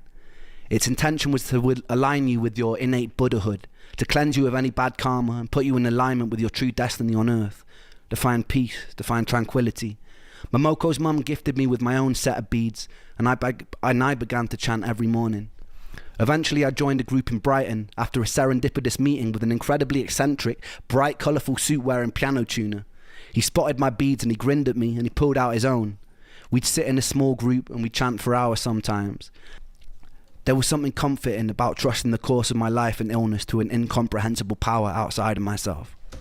You pay if you catch. Oh man, I think it's quite interesting the direction.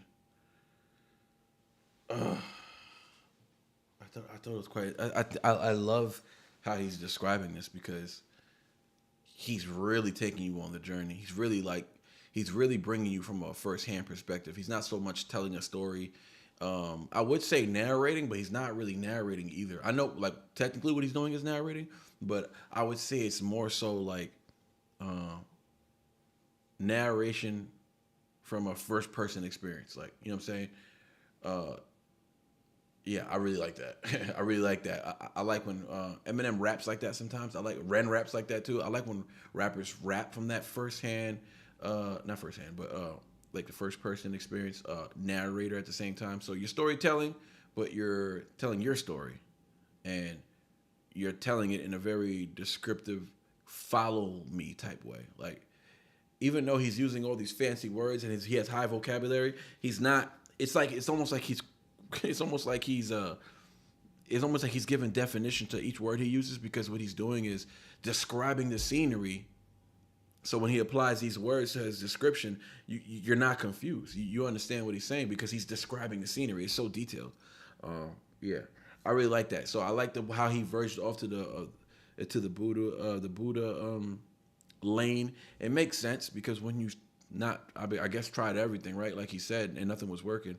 But the fact that he found comfort in that is what I like, because there was a sense of unison that actually made him feel like that. You know what I'm saying? Even the repeating whatever that ritual was, like, amongst all those other people, right? Kind of reminds me of Buddhism. Reminds me of like a lot of like going to the mosque, like with Muslims too. Like I've been to a mosque before when I was searching for something, right? to save me pretty much. Yeah, and obviously I wasn't dealing with what he's dealing with, but I did find it interesting how I did find comfort in that, though. I did. When I was in that mosque amongst the other brothers, praying and stuff like that, it was there was comfort there. Like, I didn't feel out of place, and I didn't feel that anywhere else at the time. So that's what convinced me this is where I needed to be. And it kind of seems like he's trying to, like, I hate to say he's desperate, but he does sound desperate. He's desperate for answers. He's desperate for something to work, or he's desperate for something to give him hope that it's gonna get better. But he's not even getting an inkling of, like, real hope. You know what I'm saying? Because nothing up until this point, chapter 5, nothing has proven itself to work or even show progress. That's damaging to the soul. That's damaging to your pride. That's damaging to your confidence. Like, he has every reason to lose his mind and have some real mental health struggles, right? Which I know he does. But even without being misdiagnosed, this is enough to freaking really damage somebody and really self-destruct. This is enough to self-destruct already. I think by the time we got to chapter 3, it was already enough to see some people give up on life. And the fact that he hasn't, and he still gets, like, I guess, motivated at the beginning of every new progress that he starts, every new journey that he searches for that might give him answers. He's just as excited in the beginning as he was in the last 4. You know what I'm saying? What does that mean? It means he's still very hopeful, and something is keeping his spirit alive, because the moment he gets an idea that something might work, or when he gets comfort in it, he feels like it might work. He really believes it. And it's sad to, like, that this is a long time ago, right? This is a while ago.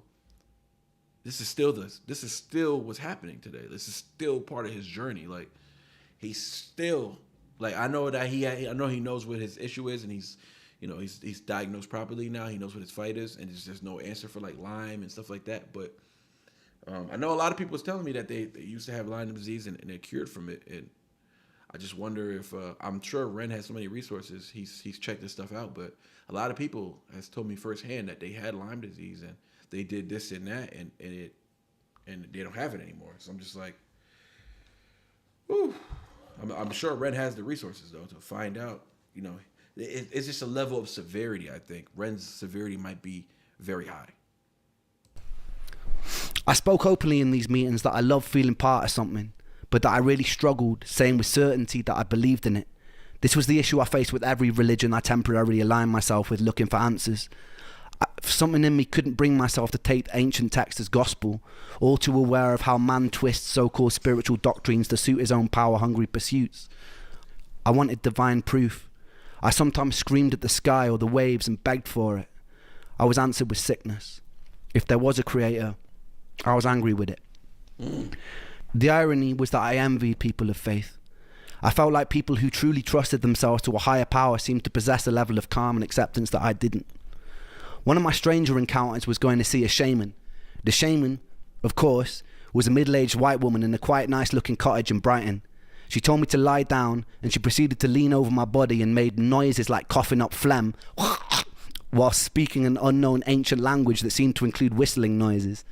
After about 20 minutes of making distressed groaning noises... Boy, nah. Desperate is not, it's an understatement. It's an understatement, boy. It's because it took so long to be diagnosed, it ruined his immune system. Yeah, that's another thing, right? Yeah, you're right, Estada. Yeah, that's the other thing. Because of him being misdiagnosed. So his is not your typical, I have a Lyme disease situation. His is like, I've had Lyme disease and I thought I had something else the whole time. You know what I'm saying? Not the whole time, but for at least like 12 years, right? Something like that. That's tough. That's hella tough right there.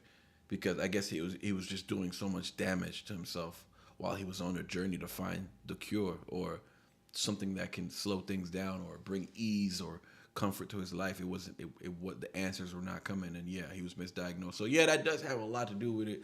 And right now at this point, homegirl coughing up phlegm, speaking in weird languages, like yeah, he's reached desperation for sure. Body and made noises like coughing up phlegm while speaking an unknown ancient language that seemed to include whistling noises. After about 20 minutes of making distressed groaning noises over my back, she paused in contemplation for a while and proceeded to tell me that I'd been killed by a sword in my past life. She made sucking noises near the supposed stab site on my chest, and then she spat into a bucket. She then placed a little stone into my hand, and she told me that I had to bury it on a high hill in Brighton on the next full moon.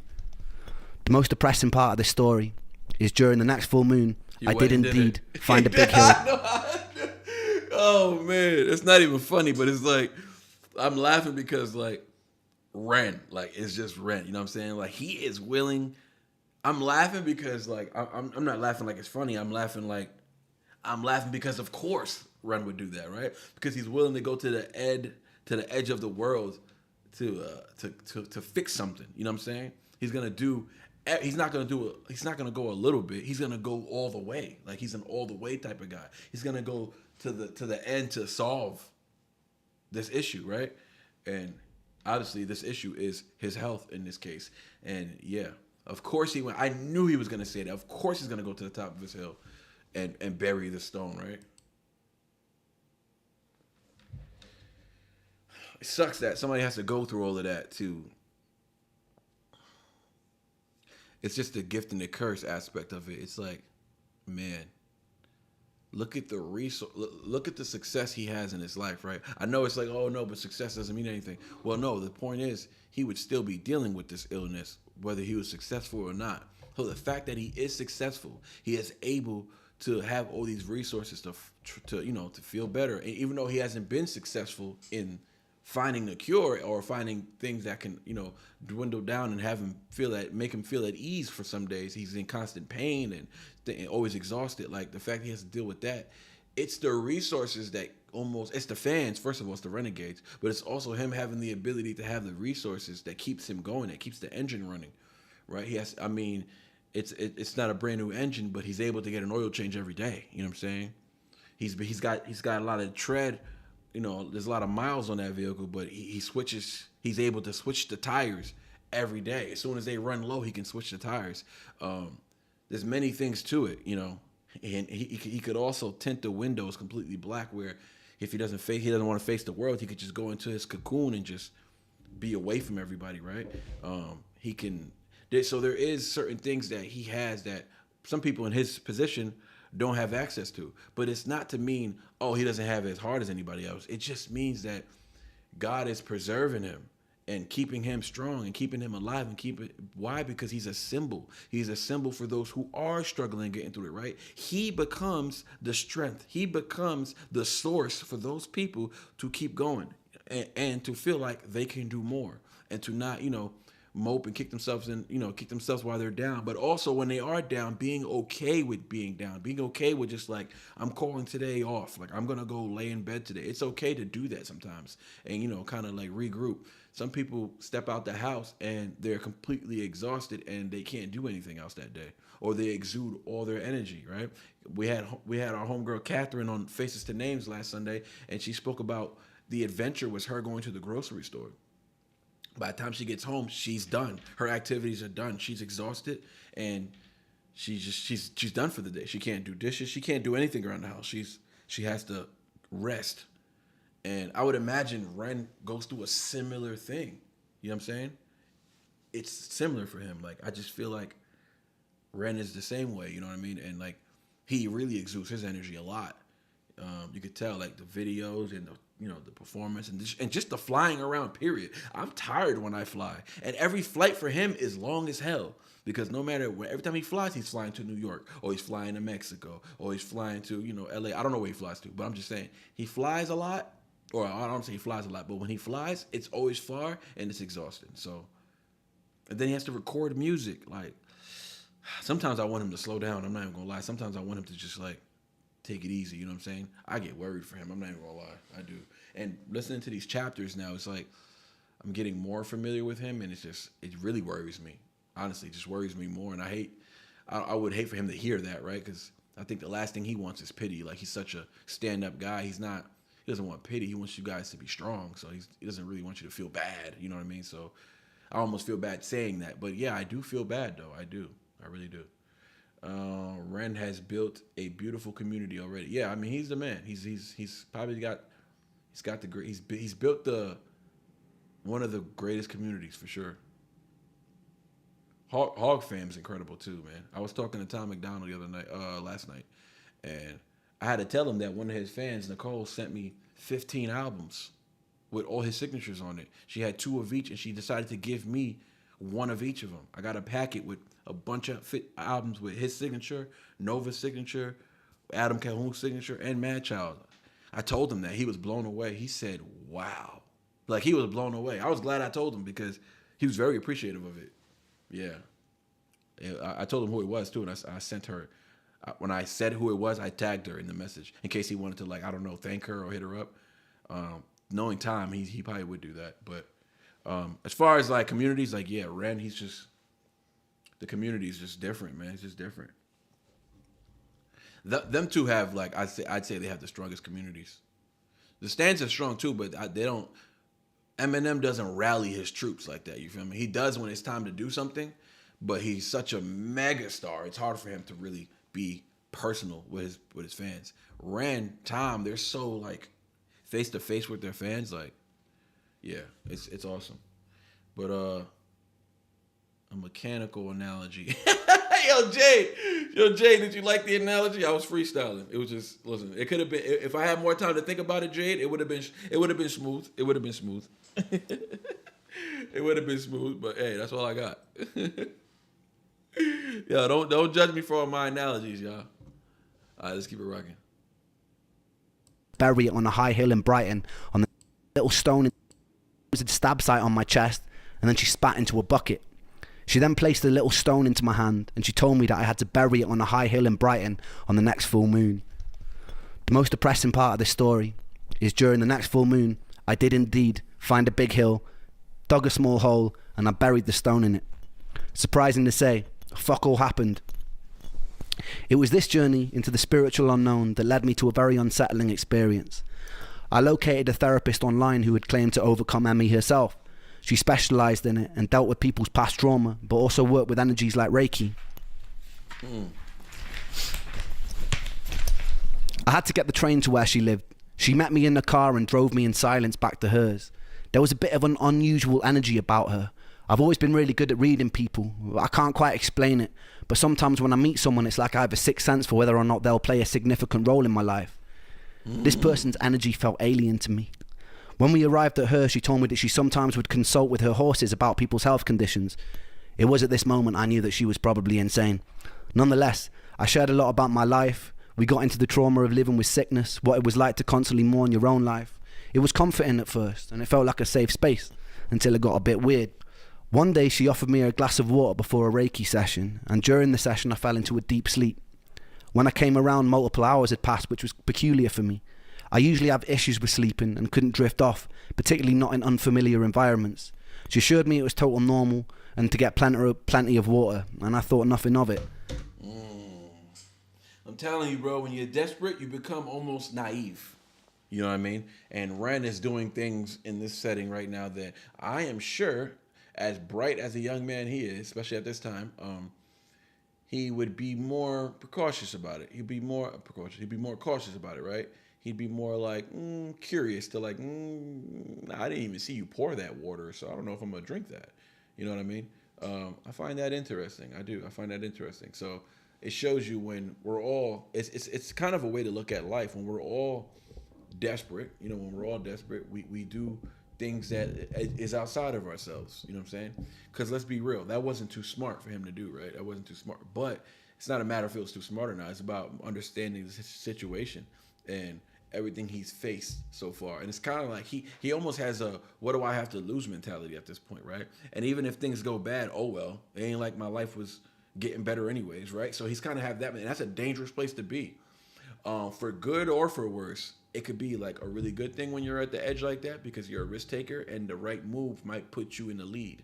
But when we're talking about health issues, when we're talking about, you know, religious factors or mental footnotes of how to get to the next step, right? Just to get to a step of like clarity, like, okay, if I do this in this order, things will be okay. Like stuff like that. It's dangerous. It's dangerous. And I feel like he's in a very dangerous place right now. And Homegirl she definitely put something in that water. Obviously, that's got to be the situation. And he's saying he had struggle with sleeping, and all of a sudden he's getting hours of sleep. Yeah, I don't like where this is going. I really don't.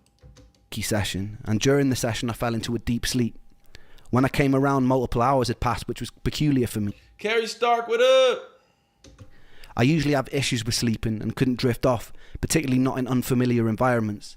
She assured me it was total normal and to get plenty of water, and I thought nothing of it. Lines started getting somewhat blurry when she'd invite me for meals with her and her husband. I took it as friendliness, but I noticed that she started messaging me outside of clinic hours. One time I agreed to create music for her in exchange for some extra sessions. Not long after, I started getting strange messages in my Facebook inbox. She started telling me how she knew that all my previous songs had been about her, which they hadn't.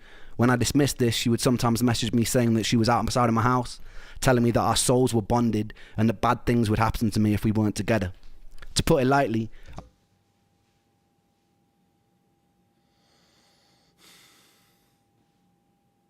I do not like where this is going.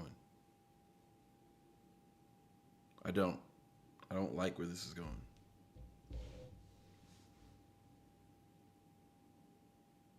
This freak show is trying to captivate my boy. I don't like this. she started telling me how she knew that all my previous songs had been about her, which they hadn't. When I dismissed this, she would sometimes message me saying that she was outside of my house, telling me that our souls were bonded and that bad things would happen to me if we weren't together. You see this right here? Something happened to my boy, my brother, my god brother. He was going through something similar. He broke up, but this is different. He was in a relationship, but he did break up with a chick. Her grandma put a voodoo hex on him. And I kid you not, y'all want to know something crazy? There's something we witnessed together, me and my brother. He said, she told him, like, you know, the grandma, her grandma was doing some voodoo and pretty much said, she put a curse on my brother. A curse. She said she put a curse on him. And that she would blow up the house or something like that. Something crazy like that, right? That she would blow up the house. Something like that. And then we got home later that day, right? And this is the first time anything this surreal has ever happened in my life. I've never witnessed anything like this. So this is how I know spiritual, all that stuff is real. Like, it's not even a question. His dad, my boy's dad, right, opens the cabinet. My god brother, so my best friend also, opens the cabinet. Actually, me and my boy are telling his dad what the lady said, right? And we were young. We were like 22, something like that. Yeah, like 22, 23. And we're telling his dad how crazy she is. We're telling his dad how crazy the grandma is, saying she put a curse on my boy, and that if they're not together, if he doesn't go back with her granddaughter, that he was gonna die and the house was gonna blow up. We're just like, it sounded so ridiculous. We were like, man, this lady's crazy. And I told him, don't ever talk to that girl again. And then for some reason, my boy wouldn't listen. I talked to him, he'd be like, yeah, we just texting, but it's nothing serious. I'm like, bro, stop talking to her. Like, she's literally crazy. She threatened your life. Like, she told you that she would get her grandma to put a curse on you. Like, and I'm starting to think, like, is it working? Like, I didn't ask him that, but I'm just like, is it working? Next thing you know, he calls her up, right, and tries to let her know for sure, stop hitting me up. We're not going to be together, because he was starting to talk to another girl. I told her, yo, tell her you're moving on. So I thought maybe that would help. It only made her more mad. Anyways, the grandma leaves a voice message saying, your house is going to blow up. I'm going to kill you, you know, or you're going to get hit by a bus. Not I'm going to kill you, but you're going to get killed. You're going to get hit by a bus. All this stuff about my boy. And then they looped me in it. It's like, oh, if you don't mind your business, you know, something could happen to somebody you love. So now we're both threatened. You know what happened? We get to the house, because I lived with him at the time. We get to the house. His dad, we're telling his dad what happened, right? His dad opened up the cabinet, the cup that my boy's girl bought him, his ex now, right? Bought him. That says perfect BF on it, right? Perfect BF on the cup. It's a mug. The mug, I kid y'all not. His dad opened up the cabinet and the mug exploded. There was big, thick glass particles everywhere. It was a mug. It's not a regular glass. It was a mug. The mug exploded in the cabinet. The moment he opened the cabinet, the mug exploded. His dad had cuts on his face and all. His dad swore that we were playing a prank on him and that we did it. He found out later on that, like, not later on, but he saw, like, he realized, like, that we would never do nothing like that. Like, that was too severe, right? Because we did play a lot of pranks and stuff on his parents all the time. So he thought we were playing a prank that went bad. And he thought it was like a fireworks or something, or a firecracker. Meanwhile, we were like, we weren't home all day. That's number one, right? This is how we got proven innocent. We weren't home all day, and his mom said she washed that cup. And that was when we wasn't home. We was out all day. Me and my boy was out all day. We came home and that happened. So his dad was like, "Oh, okay, that really wasn't us." And then, yeah, they freaked out after that. Then we all started freaking out. But anyways, that was it. He stopped talking to her. She slowly like drifted off, and he never had to deal with her again. But yeah, we didn't know what to do about that. So, anyways, ain't nobody listening to my story. I just told that story for no reason. But nah, yeah, it was just a crazy experience. The mug blew up in the cabinet, bro. Like, come on, that's kind of crazy. But yeah, that's just self-therapy. I haven't spoken about that since it happened. Not since it happened, but I haven't spoken about that in like 10 years. Nothing's reminding me of it, that's why. Like, I'm not traumatized by it. Nothing's ever reminded me of that story. This is the first time I've been reminded of that story. Dismissed this, she would sometimes message me saying that she was outside of my house, telling me that our souls were bonded and that bad things would happen to me if we weren't together. To put it lightly, I was already in a pretty weird emotional place because of years of sickness. So having someone in a position of trust abuse their position like this shook me, and it shook my trust in therapy even more. It shook my trust in people in general. Right. I told her to never contact me again, and I blocked her, but she would still occasionally get through on other numbers. One time she'd phoned my mum's house relentlessly. My mum, knowing the details, told her to stop harassing me and threatened to get the police involved after things which went silent. This was also the year that I met my second ever girlfriend, who I'd later be engaged to for a short amount of time. Who's the I mean, he's probably gonna tell us, right? Okay, let me not even talk. My little sister had already set the relationship up in her mind. She met this girl in Bristol who she got on with super well, and somehow she wingmanned me and planted the seed in her brain that she'd be perfect for her older brother, me. My sister's friend had moved to Brighton, but I was blissfully unaware of this matchmaking. At this point, I was living in a house share in Rose Hill Terrace in Brighton with some lunatics I'd met at Ben's house, and Momoko had moved down from Cornwall. The house was only meant for 2 people, but Momoko and I had pretended we were married and pretended that we were going to have a baby to be able to get it. As soon as the deed was signed, we moved in with about 5 other friends, one living in the living room, one in the attic, one in the study, one in the conservatory. It's safe to say rent was pretty fucking cheap. One night my friend Luke was throwing a party and she rocked up with a few of her friends. My sister had pretty good taste in girls and I had a crush on her instantly. At some point in the night we both ended up lying on my bedroom floor on a bunch of sofa cushions while about 6 other people were sleeping in various places in my room, one somehow in the upper compartment of my wardrobe. True story. She asked me to tell her a bedtime story and I made up the most unhinged story I could think of.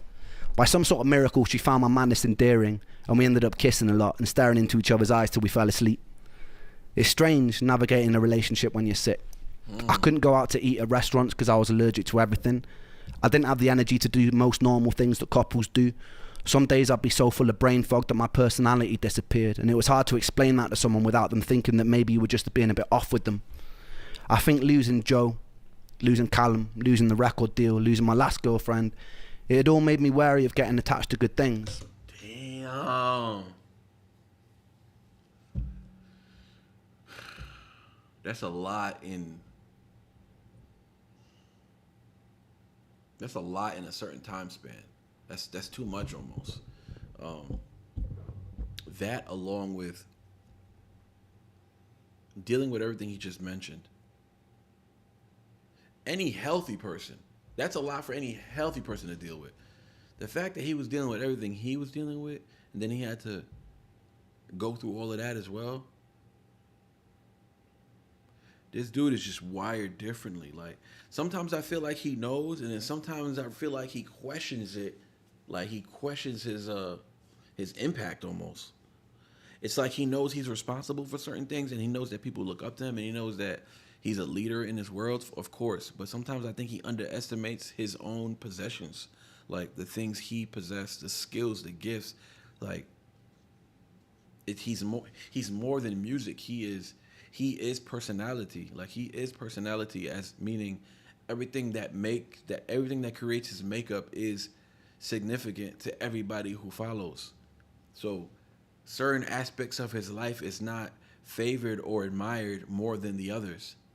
It's like the people who follow love every detail of him: personality, imagery, vocals, storytelling, skills, apparel, style, fashion, things that he loves, his admirations. People who admire him admire the things he admires. That's very rare. That's not even the case with Eminem. Even with Eminem, the stans love Eminem. They don't love everything Eminem loves. They don't appreciate everything Eminem appreciates, and they don't gear towards everything Eminem gears towards. The thing with the Ren fans, which is why I feel like it's more special probably than any fan base, is simply because the investment they have in him is an investment that's everlasting, meaning he invests in other things, or he describes things that he's into that has an impact. Because the thing is, to the Renegades, if it matters to Ren, it matters to them. That's the uniqueness of growing a type of community that's gonna last a long time. It's gonna outlast you, actually, because the goal is for the fan base to keep the brand alive even after you're gone. It's like the way people love Michael Jackson.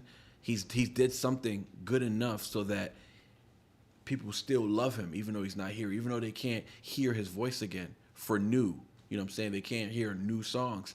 They still cherish everything he left behind.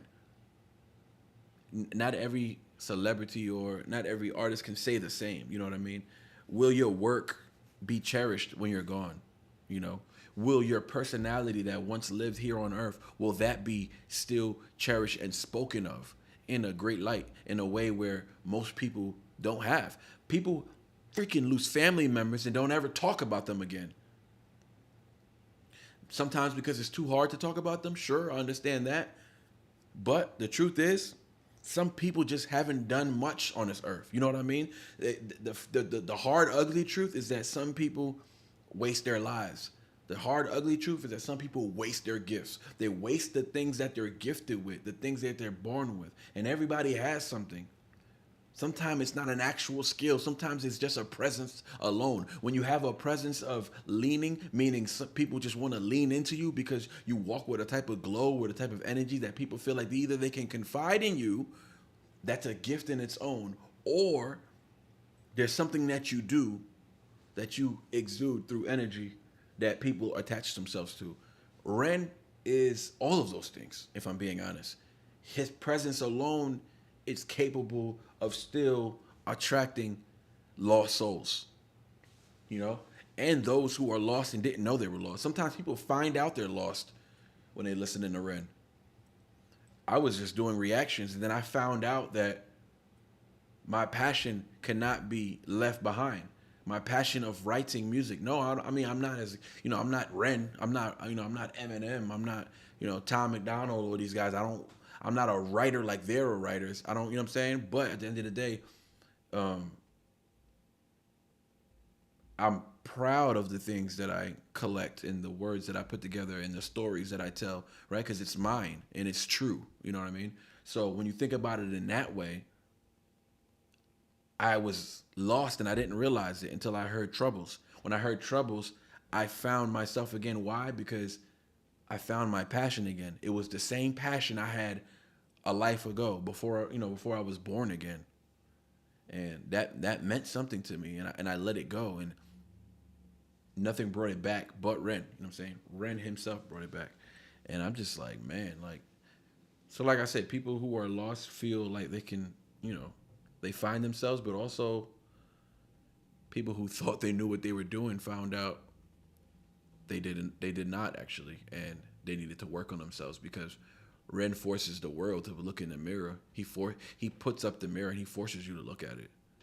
For good or for worse, you're gonna look in this mirror and you're gonna recognize your flaws, and you're gonna fix yourself. There's no, we can't mope around all day. We can't feel bad for ourselves all day. Let's do something, Quite a lot of my illness made me feel ugly, and it's hard to accept love when you feel ugly. Nonetheless, she did love me, and with time our relationship grew.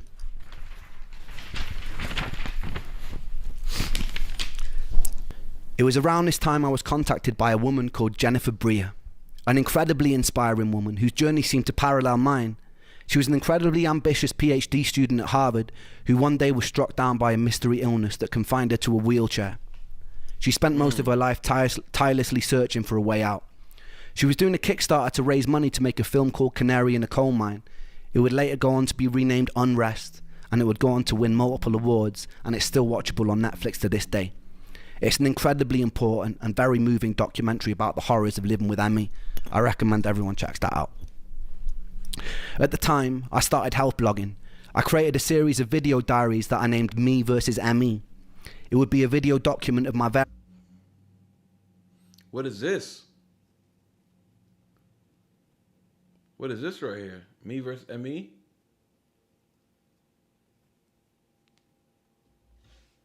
I don't think nobody ever put me on to this.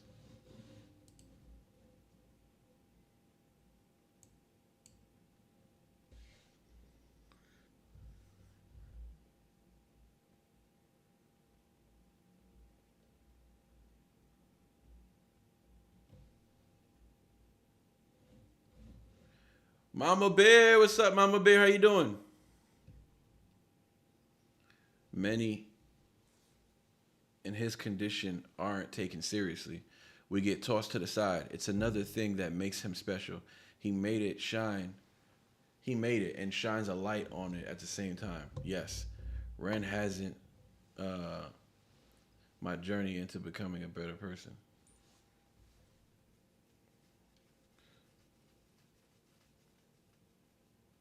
Yeah, I love that Ren talks about it for the rest of us, whether it's physical, mental, or both. Invisible illnesses suck. Man.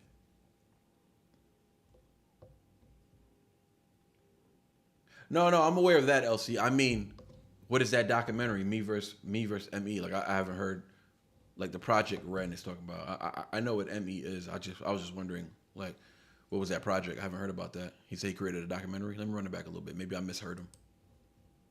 And it's still watchable on Netflix to this day.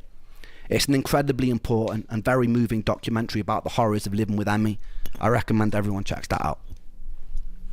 At the time, I started health blogging. I created a series of video diaries that I named Me versus ME. It would be a video document of my various trials with different alternative treatment approaches, and generally a look into the life of someone with a chronic illness. I didn't know it back then, but those videos would save my life. I guess I was occupying a place that was needed, as quite quickly many people in the chronic health communities gravitated towards my video. Oh, yeah, I heard about this. Yeah, This is how he got on the path of being properly diagnosed because of the videos. Yeah, the videos he was making. Well, he just explained it, but yeah, I did hear about this. Every day, I'd be sent messages telling the stories of the people who had fallen in between the cracks in the floorboards. There was heartbreaking stories. Stories of frustration and confusion. People mourning the people that used to be. Some who were new to this world. Some who had been there for decades. I tried to help them in whatever way I could. I tried to comfort people. In my own little way, I became somewhat of a spokesperson for the voiceless. I felt their pain like it was my own. This new pursuit gave me a sense of purpose that I desperately needed. Without purpose, I felt useless. I made a lot of friends, and I'd write to them on a daily basis. Some of those friends died. Some of those friends decided to take their lives, and they were wicked people. I talked to them a lot. It was this that ultimately made me decide to stop, but that wouldn't be until years later. Immersing myself in the horrors of this illness and trying to carry some of the weight for the others while I still wasn't strong enough to carry my own eventually took its toll. Jen Breer had found my videos and she asked me to make a song for her documentary. I was honoured. I wrote a song called Patience. I'll leave you with a video taken at a time to finish off this chapter.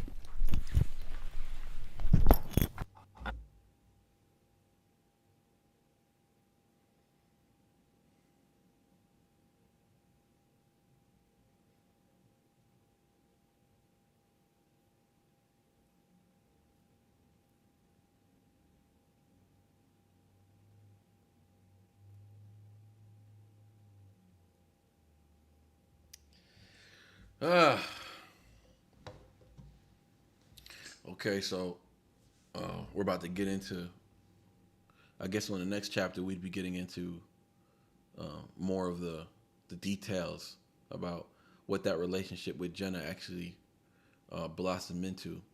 I'm assuming it leads him into his proper diagnosis. I'm not sure. Patience though. I feel like we've done this song, or is it penitence? Was it patience or penitence? I don't know. I feel like we've done patience as well. I've learnt some lessons that will be so valuable for like. So it's a blessing and a curse being this ill because it's completely changed me. Like it's just hard. It's just hard hearing Ren like that because you know that. You know when someone's genuine about pretty much everything and they become like dependable. And by dependable, I mean like you can definitely count on them to give you not just the truth, but to give you the raw truth. You know what I'm saying? Because you can tell the truth and still make it sound not as bad so that people don't feel pity for you. But there's a way to give you the raw truth while not holding back anything, but at the same time, holding back a little bit for yourself. You know what I'm saying? Because sometimes we give people our story and we give people everything. And then even in those moments, we still hold a little bit for ourselves, right? Because if we can hold a little bit for ourselves, we can hold on to that, whatever that pain is, and we can cry on our own. Because sometimes when you give it to everybody and you share it with people, and maybe you guys cry amongst each other, maybe you all get it out. Something about that little pain feels used, because you done shared it with everybody. And that was a piece of your journey that you wanted to keep for yourself so that you can feel whatever it is with that thing, that whether it's be pain or loneliness, whatever that is. Sometimes you want to just keep that to yourself so that you can hold on to it at night and just say, damn it, this hurts, you know what I mean? But it's yours though. It's something possessive about it, like it being your pain, your little ball of pain and it's also the same pain you don't really want people to feel, so you don't really give it out. But sometimes when you let out too much, because people just, they always want to extract everything out of you, they want you to tell them everything, you let them out too much, and now if pain feels used, and now that everybody knows, people can only care for so long, and they try to minimize your pain. They try to make your pain feel like yesterday's news and that you should get over it and that you should be stronger and that, hey, look, this person is doing this and this person is doing that and they're dealing with the same thing you're dealing with. But the truth is nobody's dealing with the same thing you're dealing with. Why? Because you have life experiences. You've walked in the shoes of your own, not anybody else's. So nobody's going to react or feel the same way you're feeling to these points of pain or frustration, whatever you want to call it. It doesn't matter what you call it, but it's almost like your own thing. And every time he holds back on a cry, he's preserving, he's holding back on his pain. He doesn't want to give you all of it, right? He can't just start bawling, crying there, sitting on the stool, because if he does, that means he let it all out. And we don't ever want to let it all out, and you shouldn't ask people to let it all out. Unless they have a divine experience. It's turned me from... By the way, I don't know what the hell I'm talking about. A little cocky teenager into somebody who's quite, I guess, prepared for things now. Like I feel like once I've gone through this, I'll throw anything at me and it'll be okay. But Young Ren! At the same time, as much as I see it as a blessing, I hate it. I do hate it.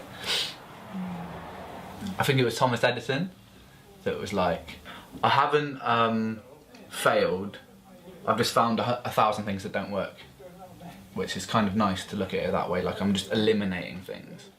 But it really challenges my mind, and it's just gotten to the point where I'm spending, I say, like 95% of my life in a bedroom, which kind of sucks because my mind is in such a different place in my body. My mind craves life so much. It's alright, it's okay. I'm feeling brave, gonna face this day. It's okay, it's alright. No tears will kiss my cheeks tonight, and it's all good, and I'm just fine. My words ring out like hollow shells. Just slow down, it takes time, but time moves slow, I know this well. And my heart breaks 1,000 times a day. But for every hope that dies, another one takes its place. Because I have the strength of a mountain, and I've got the courage of the deep blue sea, and I have the heart of a lion, and the stars burn bright inside of me. And although you test me, my God, I stand so proudly. Can't you see that I have the strength of a mountain, and I'll take all you throw at me.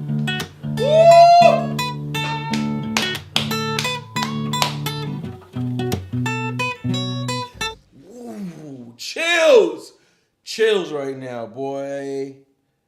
Oh my God. I have the strength of a mountain. Yeah, like I don't know what that actually reminded me of my left eye right now.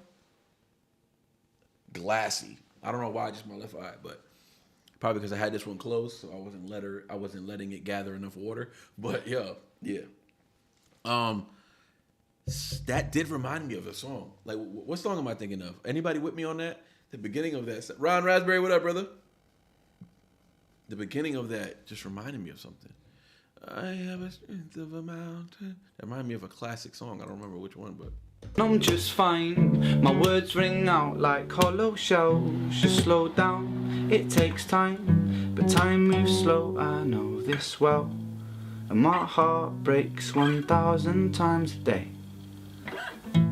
But for every hope that dies, another one takes its place. Because I have the strength of a mountain, and I've got the courage of the deep blue sea, and I have the heart of a lion, and the stars burn bright inside of me. And although you test me, my God, I stand so proudly. Can't you see that I have the strength of a mountain, and I'll take all you throw at me.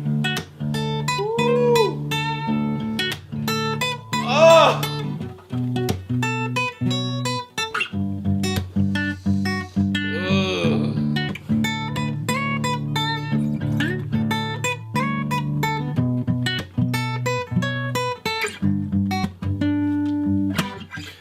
This world is quite scary, I know that, 'cause I've been here for some time. But all that prepares me for a day when I can truly shine. 'Cause I've been so broken, and picking up fragments of myself, I'll glue them back together, so I can stand at the edge of this world and yell that my heart breaks 1,000 times a day.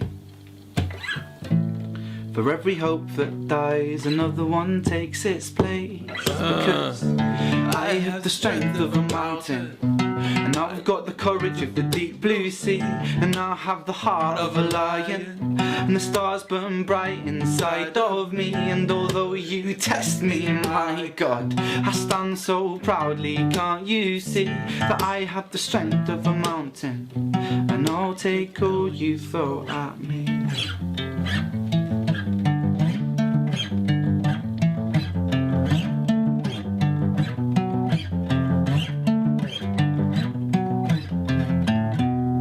Dust the cobwebs off this sheath,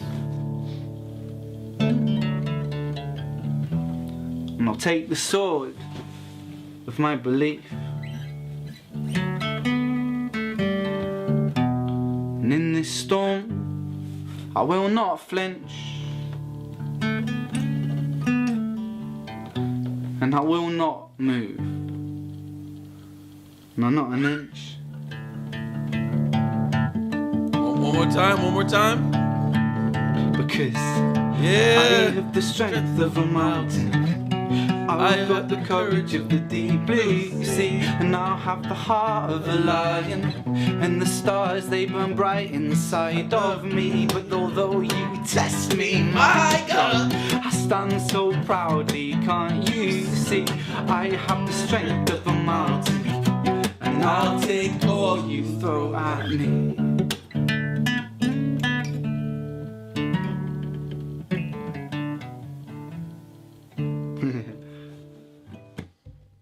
Not the innocent laugh at the end.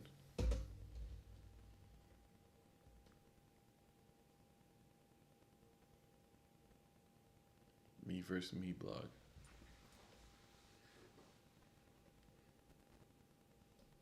And GoFundMe was out back then. Though GoFundMe was a new thing. What up, chat? That one was a tough one. I can see why people didn't want to be a part of that one. Yeah, that was a tough one, especially those who could relate directly. I do find it interesting that he finds a way to, if he can't make people relate, he finds a way to connect people, though. You know what I mean? That's very interesting to me because even when I can't relate to him, I feel very connected.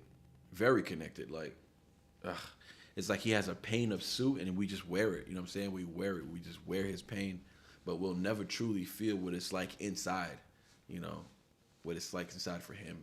And nobody will ever know what it's like for you, you know what I'm saying, for those who are going through similar, similar struggles. Nobody's ever going to know what it's truly like for you either. What up, chat? Did you ever see the old video of when he rehearsed right before he put out High Ren? It's hard, but it's one of those videos that the stem cell doctor saw, offered him the treatment. Oh no, I didn't see that. Now I just listen to Ren on repeat because it's the same. It's the black sweater with his arms wrapped around himself. It's so difficult to watch. Sheesh. Still makes me cry for him.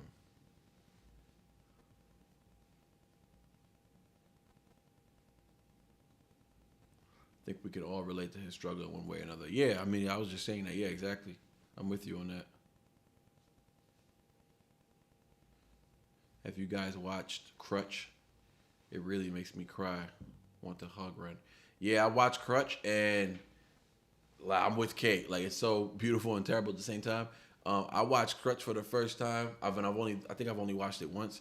And when I did do that reaction, it was tough. That was by far, to me, the toughest song to get through. Just because of everything that unfolded. You know, his girl, you know, BB, I believe her name is right. Her leaving, and it was probably the best thing for him. And at the same time, I don't know, I couldn't accept it. Like I still felt the way that, you know, she couldn't stick with him. It was too much for her. I get it. Ren probably thought like it wasn't fair to her and stuff like that, but like, you know, when you love somebody, you know. Master Baker, what up? Gold, brother. As always, banger. Shout out to you. Appreciate you, brother.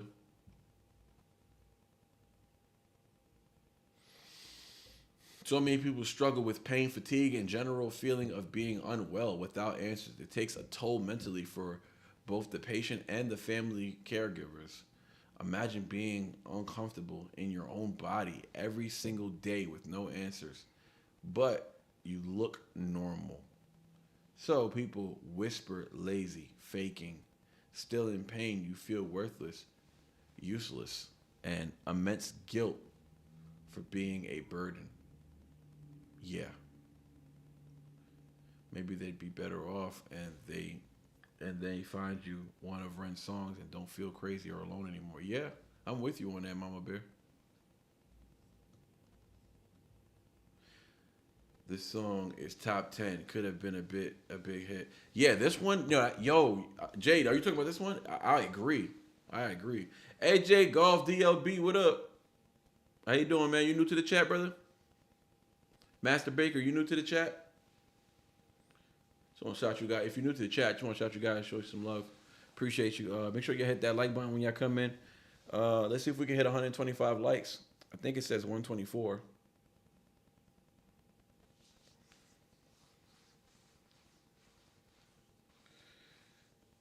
Unfortunately, it gets worse before it gets better. That's all we're doing for that. We're gonna go into some reactions that I had to cover from last week because we actually have the NF album due tonight. So we're just doing one chapter at a time. Next Thursday we're gonna do the next two Thursdays because we got the Skinner Brothers and Ren collabing again. on the next 2 Thursdays. And so we'll be at chapter 6 and 7 by then. So on the last Thursday, we'll just do 2 chapters. We'll finish out the chapters on the last Thursday. So we got 2 more chapters, 2 more lives to do with the Skinners in them. And then we'll move on to the next one. Sub to you, reacting to Tom McDonald. Oh, appreciate it, brother. Yeah, appreciate it. Which song was it? Do you remember?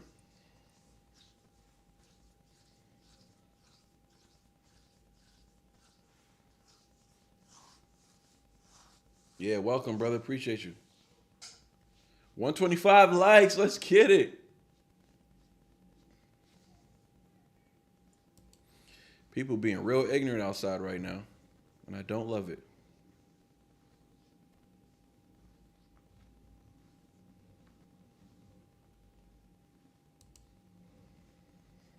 Dear Slim. Oh, Dear Slim. Oh, did you just watch that one?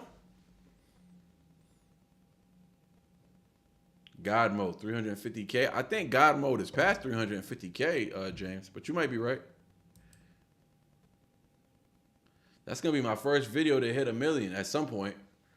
Give it another year.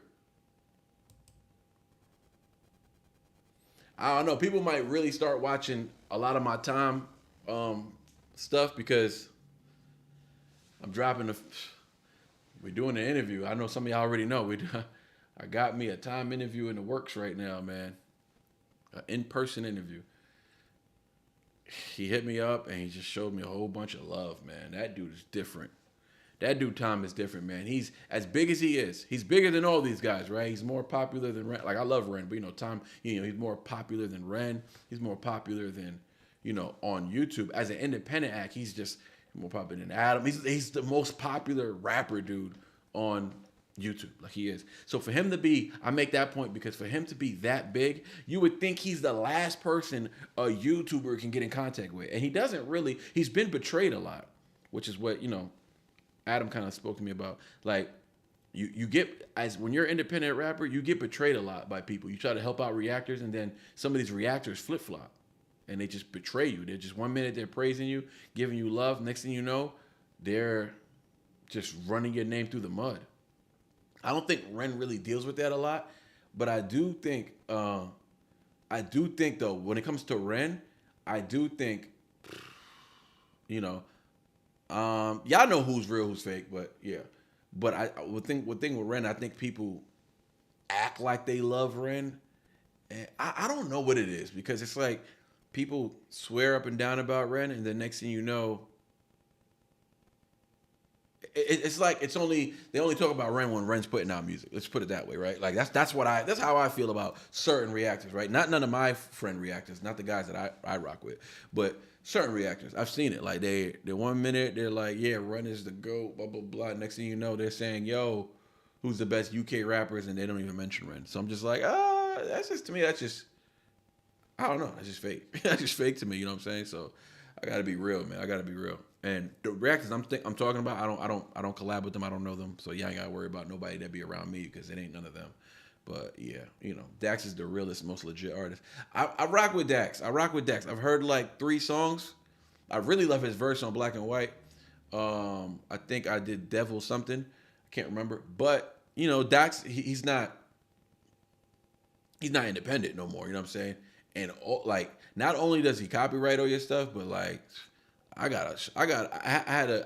got rejected, and then they threatened to delete my video because I disputed it.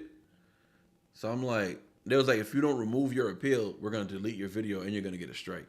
And I'm just like, come on, Dax. But I guess it's not in his hands, right? It's like, it's the labels, I guess. But that's the thing, man. Once you leave the independent movement, I get it. Sometimes you've been working so hard for so long, you're tired. You get tired of working so hard, right, for yourself.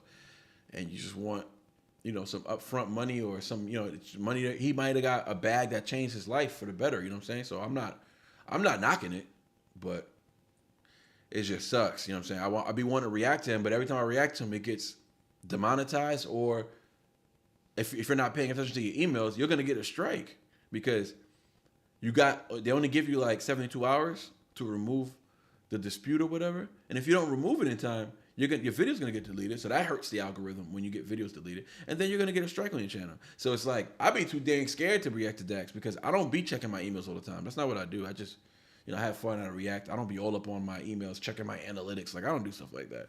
I just post what I post, and people love it. They love it. They don't. It is what it is. So I'm trying to react to Dax. I'm trying to do more Dax. It's just I got to be really careful, man. I gotta be really careful. AJ the Golf. I was on 3 songs with Dax. Oh, you was on 3 songs? What do? You produce or what? Or you rap? Crypt is a great dude. Oh yeah, Crypt is cool as hell, man. Crypt reacted to some of my songs. He reacted to like 3 of them.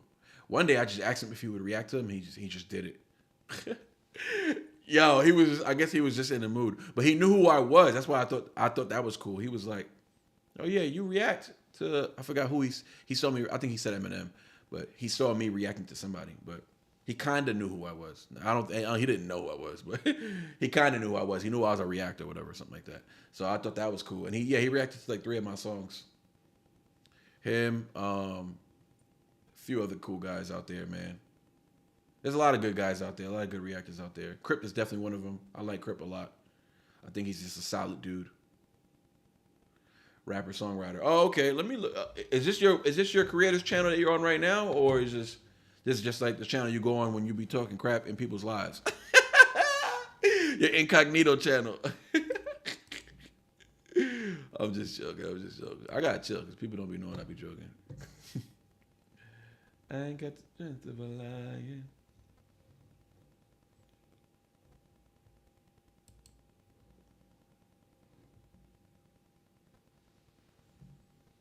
Ariel, yeah, be careful. Don't be driving.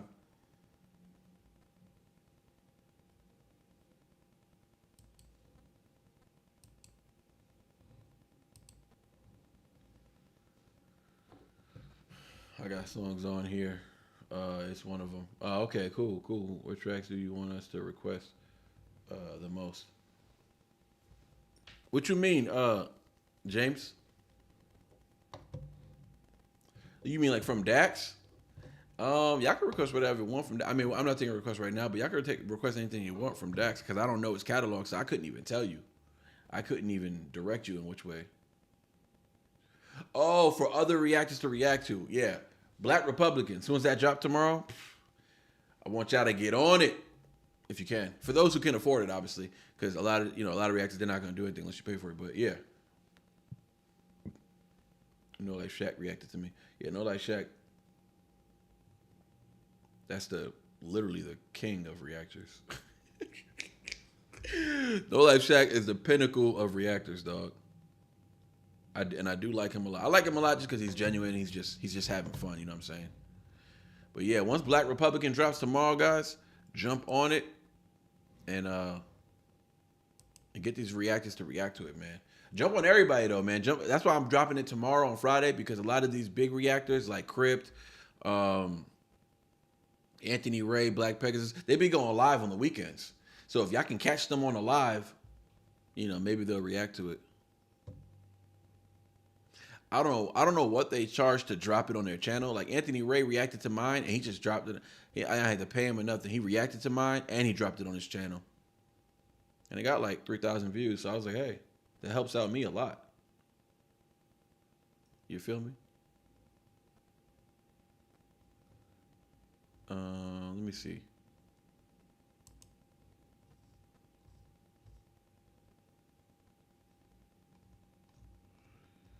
All right, who do we have?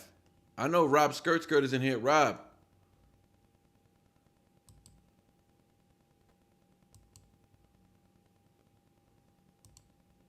Oh, here it goes.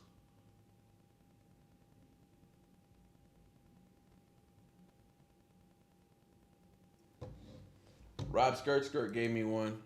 Rob, you still in here?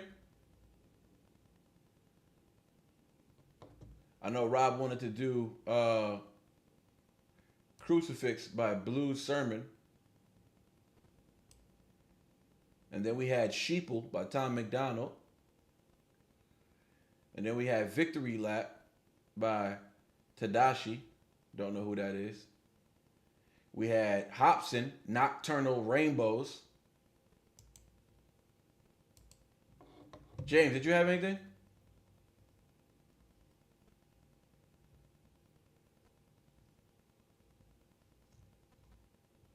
Okay, now James, I think we did all of yours already on the last live. Let's get started with my boy Skirt's request though.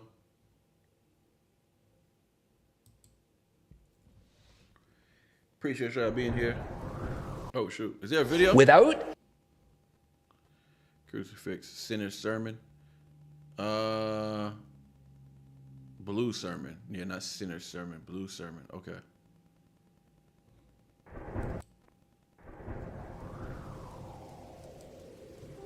This is Crucifix, y'all. Crucifix.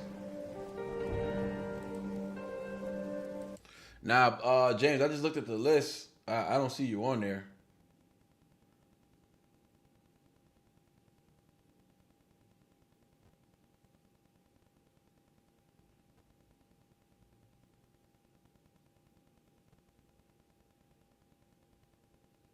Oh, that's Nova? Oh, that's Tom McDonald, but she shot the video. Okay, I got you. Yeah, we got Sheeple next with Tom McDonald. Shout out to Crucifix. Shout out to my boy Rob Skirt. where do we belong? Tied down to the endless pain and suffering that overwhelms us daily, we ask ourselves this question. And every day, as we open our eyes to a new morning, we find that we're only farther away from this answer that we so blindly seek after. Why the hell are we here? Why do we have to go on living this life that is so littered with hurt, anger, and hatred? Sometimes it seems like the only person that loves or cares about us is us. Our families turn against us, our friends turn against us, and as we lay there broken, crying out God's name, we even begin to believe that God himself has turned against us. The hate of the world around us pours over our hearts. Doesn't it connect to what Ren was saying just in that last in that last chapter? It kind of falls into what Ren was saying. When you're running out of options and you're running out of supporters and you're running out of chances, and you feel like everybody's against you or they don't understand you, and then you even question God himself, the Almighty. Our hopes and dreams and leaving us to squirm alone in the dirt. And as we begin tearing at ourselves, we beckon death to cover our eyes from the suffering of life. We're hopeless, a lineage of people, blind and confused, searching amongst each other for an answer that cannot be found within themselves. I once heard a story about a man who had a wife and a son. Now this man worked day after day operating a drawbridge, lowering the bridge so that trains could pass over the top, and then raising the bridge so that boats could pass on the river beneath. The most important thing in this man's life was his family. He loved his family, he loved his wife, and he loved his son, and worked hard to bring home food each day. And then one night, the young boy asked his father if he could come to work with him the next day, and the man, wanting to spend as much time with his son as possible, said yes. The next morning when they arrived at the bridge, the young boy was fascinated with all the controls and levers that decorated the drawbridge tower and thought his daddy must have the greatest job in the world. And as the day went on, the father showed his son all the buttons and levers and how they all worked and how each one operated something different. And then the son pointed to the large red lever in the center of the control room and asked, "What does that one do?" The father replied that the red lever was the one that lowered the drawbridge, and that when it was time for the train to come, he would let his son have the honor of pulling it and watching the train run smoothly across. A few hours passed, and the father began to see the train in the distance as it moved towards the bridge. He turned to tell his son that it was time to pull the lever, but as he looked around, the boy was gone. His eyes frantically scanned the surrounding machinery, looking for his son, then suddenly stopped dead as he felt his heart begin to cringe within his chest. The young boy sat calmly at the water's edge, playing in the gears that lowered the bridge. His father began screaming at the top of his lungs with the hope that his son might hear or see him, but there was no response. The man gazed out into the distance at the oncoming train as it raced towards the bridge. There wasn't enough time for him to run down and grab his son and make it back up to lower the bridge so that the train could pass. He tried screaming out his son's name once more, but there was no... Whoa. What's about to happen? I can't handle this. Oh my Lord. What's about to happen? First of all, shout out to this dude, man. This dude is I see why you call it Blue Sermon. He is preaching right now. But I am shaking right now, though, dog. I am shaking. This is a song or a story. This is a story. It's a sermon. That's what it is. Yo, I'm... Growling machinery, looking for his son, then suddenly stopped dead as he felt his heart begin to cringe within his chest. The young boy sat calmly at the water's edge, playing in the gears that lowered the bridge. His father began screaming at the top of his lungs with the hope that his son might hear or see him, but there was no response. The man gazed out into the distance at the oncoming train as it raced towards the bridge. There wasn't enough time for him to run down and grab his son, then make it back up to lower the bridge so that the train could pass. He tried screaming out his son's name once more, but there was no use. The machines were too loud and the boy could not hear him. Seconds turned to minutes, minutes to hours, and hours to what seemed like days. He had to make a decision, the life of his only son or the lives of these strangers on the train. And his heart burned within him as he knew what he needed to do. Choking back the tears that swelled in his eyes, he wrapped his finger around the red lever and whispered the words, "I love you," to his son below. And with those last words, he screamed out the boy's name and pulled back on the red lever that marked the death of his truly beloved son. And all the regret that could possibly burn in a human being sheared through his heart as he watched his son slowly pull through the gears. And as the boy's blood poured out onto the dirt, the bridge was lowered and the lives of these strangers on the train were saved. Sometimes, as we travel over this bridge of life, we complain and we let our hearts be filled with anger and hatred because the ride was bumpy or because we feel that the pain and suffering of the road travel was too great. And we forget about the blood that was shed so that we could simply pass over. Sometimes it seems like the only one who loves or cares about us is us. Our families are against us, our friends are against us, and we even begin to believe that God himself is against us. The same God who watched his only son's blood spill into the dirt so we might be saved. A son whose flesh was torn for our worthlessness, whose bones were broken for our mistakes, whose wrists were pierced with nails to hang on a cross in our place. A son whose only purpose was to suffer so that we could live. A son whose blood was spilled out onto the feet of murderers so that we might see the splendor of that which we could never deserve. A God who even after we crucified, coughed out his last breath with love for us. A God who even after we spit in his face time and time again, will never, ever turn against us.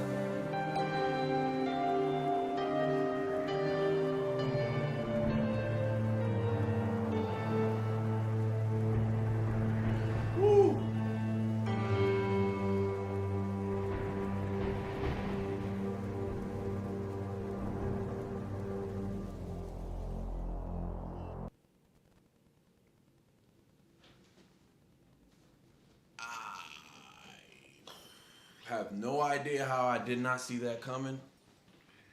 I was so invested in the story of this man and his son that I thought maybe his son was gonna live. The fact that he made the decision to save those people, God was gonna save his son, only to grasp the analogy of Jesus Christ and his crucifixion. The song is called, I mean, his name is Crucifix, so I didn't put two and two together. But damn, wow, bro, that just the moment he the moment he hit the description and we knew what he was talking about, man, that moment just ate me up. Beloved son, and all the regret that could possibly burn. As it swelled in his eyes, he wrapped his finger around the red lever and whispered the words, "I love you," to his son below. And with those last words, he screamed out the boy's name and pulled back on the red lever that marked the death of his truly beloved son. And all the regret that could possibly burn in a human being sheared through his heart as he watched his son slowly pull through the gears. And as the boy's blood poured out onto the dirt, the bridge was lowered and the lives of these strangers on the train were saved.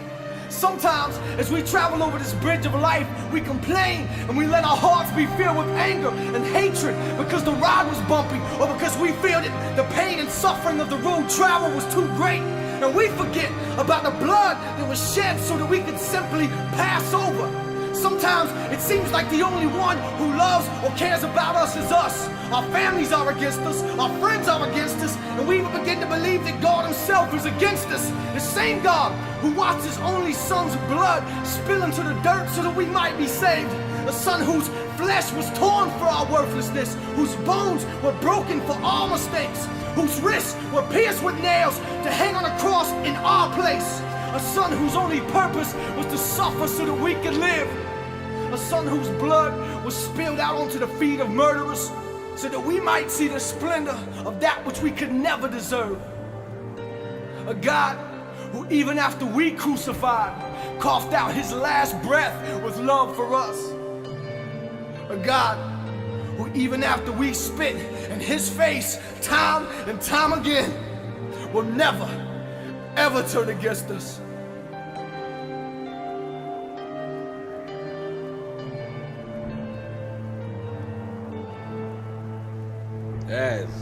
That's next level, dog. That is just next level.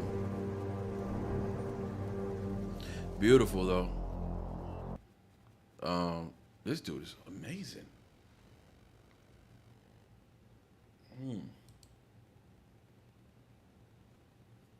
That was just next level. Sheesh.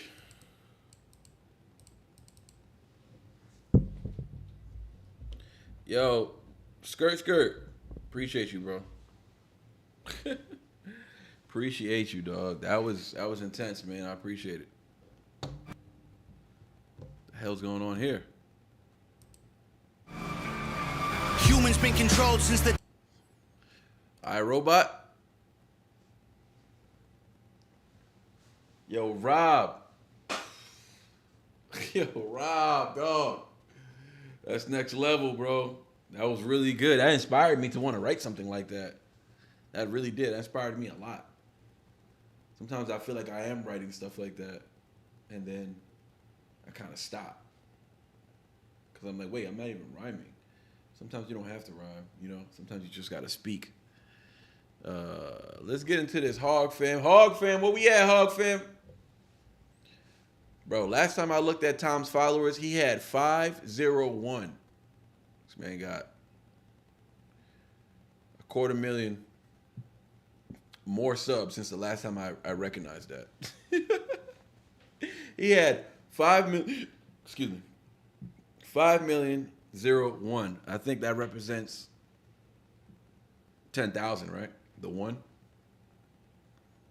Yeah, 01 is 10,000. And then 0.10 would be 100,000. So this is 5,200,000, and I guess, I don't know, 250,000. I'm not really sure. I don't even know if I know what I'm talking about. Hog Fam, good luck with this one. Let's get it. Sheeple. Yeah, this video is already looking nuts. You're looking hella young right here. I know it was only 3 years ago, but dang.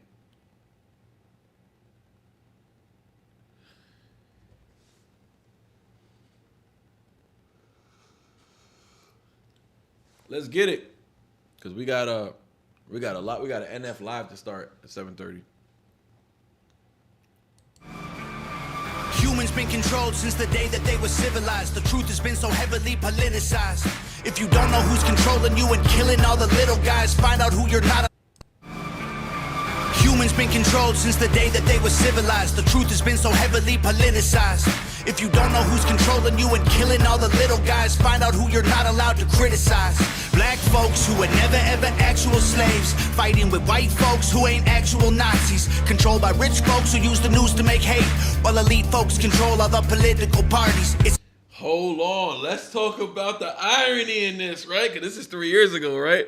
Which is facts right now. But hold on, let's talk about the irony.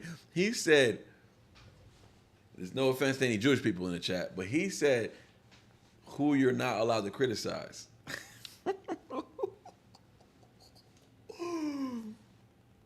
That's pretty wild.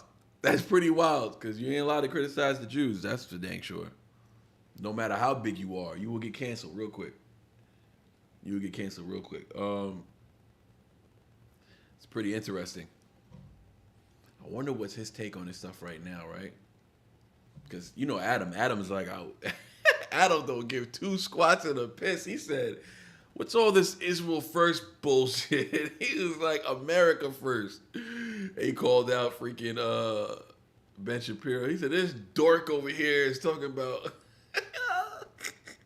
Yo, Adam is so funny, dog. He's so funny. But yeah, Tom, that's his boy. Adam's his boy. I wonder how he feels about the whole Israel stuff going on these days. Because, I mean, there's a lot of implications with the Israel and the Charlie Kirk thing. I wouldn't necessarily connect those things, but for what is a fact, you can't criticize them. I mean, they own Hollywood. You know what I'm saying? You know what I mean? They own Hollywood, and they own a lot of things. They own the music industry, the banks. You can go down the list. the porn industry. They own the porn industry. And I'm not saying they, because I'm not saying the Jewish government owns the porn industry, but the porn industry is the three. I saw something on Instagram. It was a slider, and it showed all the three biggest porn industries, and they own a Jewish person, or Jewish people own all three of them. And one of them, I'm not gonna say which, was a rabbi. Like, why are y'all even putting y'all names on this stuff? Like, why would you even want to be attached to it? OnlyFans, that was another one. It was all 4 slides. It was 3 porn websites and OnlyFans. All 4 of them were owned by Jews. And I just thought that was interesting. Me just saying Jews on this live is gonna get that's it. YouTube's gonna get a notification that I said the word Jews on here. It's done. This whole live is not gonna get monetized. I said Jews on another live. It was all Ren videos. You can monetize everything Ren. I think I said Jews a few times in there, and YouTube said I used offensive language. I was like, first of all, I don't curse on my lives. First of all, second of all, you're saying I use offensive language, so you're not even saying Ren use offensive language. And then when I went to go watch the timestamp, it was when I was talking about Jews. So the whole video got demonetized. I was like, wow. So kind of ironic that Tom just said that, and it's kind of weird. Humans been controlled since the day that they were civilized. The truth has been so heavily politicized. If you don't know who's controlling you and killing all the little guys, find out who you're not allowed to criticize. But that's cap though, because black people don't run everything. You know what I'm saying? They're not the ones in control. They're not running everything. It's the people who are funding these, idiotic movements who are actually the ones running stuff. The George Soros and stuff like that, all Bill Gates, all those dudes, all those crooked monsters. They are the ones running stuff, right? And they use black people as a weapon to spread their propaganda, because we're just the easiest ones to use. It's like we're just a target. It's like, yo, bam, let's make them feel oppressed. Use this. Let's make them go out there and let's think of a new protest we can fund. Let's send a bunch of people from to that city who aren't even from there. Send a whole bus, rent out a whole apartment building where all of them could camp out at, and then at night they can go out there and start ruckus and loot. And then all they're gonna do is influence the people of that actual city to start looting as well. It's part of their master plan. So what he's saying here, I think he's referring to the George Soros and all of them. He's not really referring to black people, because black people don't run or own anything. You know what I'm saying? They don't run or own their own blocks. But I think that's what he means. I'd have to give him the benefit of the doubt, because I think everybody knows black people don't own or run squat. Black folks who were never ever actual slaves, fighting with white folks who ain't actual Nazis, controlled by rich folks who use the news to make hate, while elite folks control other political parties. So I guess he's talking about the Democrats. It's a big lie, trying to make you pick sides, trying to make you burn the cities down and kill each other. They got sick minds, big lies, deep on the police so that there's big crime. To take away our freedom, to restore order, they let die.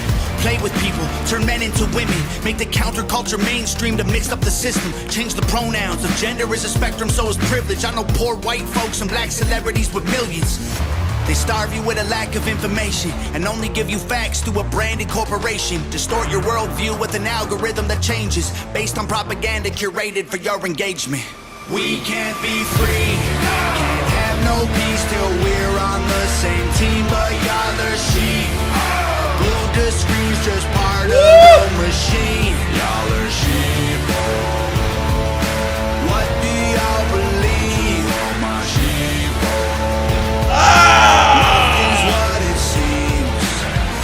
been rotting your brain, controlling your mouth. You say lit. Bro, can we talk about this for a second? Ugh. Trying to wrap my mind around this, bro, because this time right here, is time on this type of time today? I don't know if he is. And if he's not, I don't mind it. But there's more to the story, man. Everybody's always saying, nah, it's when they try to kill Trump. Okay, I'm sure that nudged him more to the right. I get that. That ain't a reason, though. That ain't a reason to say, okay, it's only one side who's demonic. You know what I mean? I don't know the last time he scrutinized the Republican Party. Like I don't remember. I think it was the Me versus You video. I don't know. But he be bombing on the Democrats, right? And that's fine too. There's not a lot to bomb. I'm gonna be honest though. There's really not a lot to bomb the Republicans on. Like, not when it comes to Democrat versus Republican. Not when it comes to that conversation. Like, what can we bomb? Like, as the people, what can you bomb on the Republicans about? Like, exactly. What pisses you off about them? I can tell you a freaking long list of stuff that the Democrats do that irritate the life out of me and harm the community and handicap people mentally into thinking they need to survive off the government. I could give you many reasons. There's a government shutdown right now. It's literally the Democrats' fault. They're using everybody's health right now hostage in order to get what they want for foreign policy bills that they're trying to put through. That's what this whole holdup is about. Read it.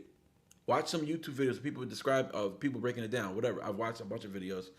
That's what it comes down to. It comes down to. So my thing is, like, there's not really that much that you can say about the right besides not everybody's perfect. People are gonna have different ideas. The thing about the right is people on the right dispute with each other. They don't even take the left serious because they're so dumb, to be honest, sometimes. Like, they're so manipulative, but it's not even good manipulation. Not to me. Not anymore anyways. I don't know. I was once brainwashed, so it's hard to say. But yeah. It's not fair to say both sides are whatever, right? I think both sides have intentions. They have a plan that does not include the people. I do believe that. But I don't think that's the soul of the right, though. I really don't. I don't think so. I think the left is demonic, and I think that's without question. It's without question. They don't have any good policies. I can't find anything about the left that I like anymore. Like, I used to be a straight up liberal. You know what I'm saying? And now it's like, wow, bro. It's not even, like people say. It's both sides up.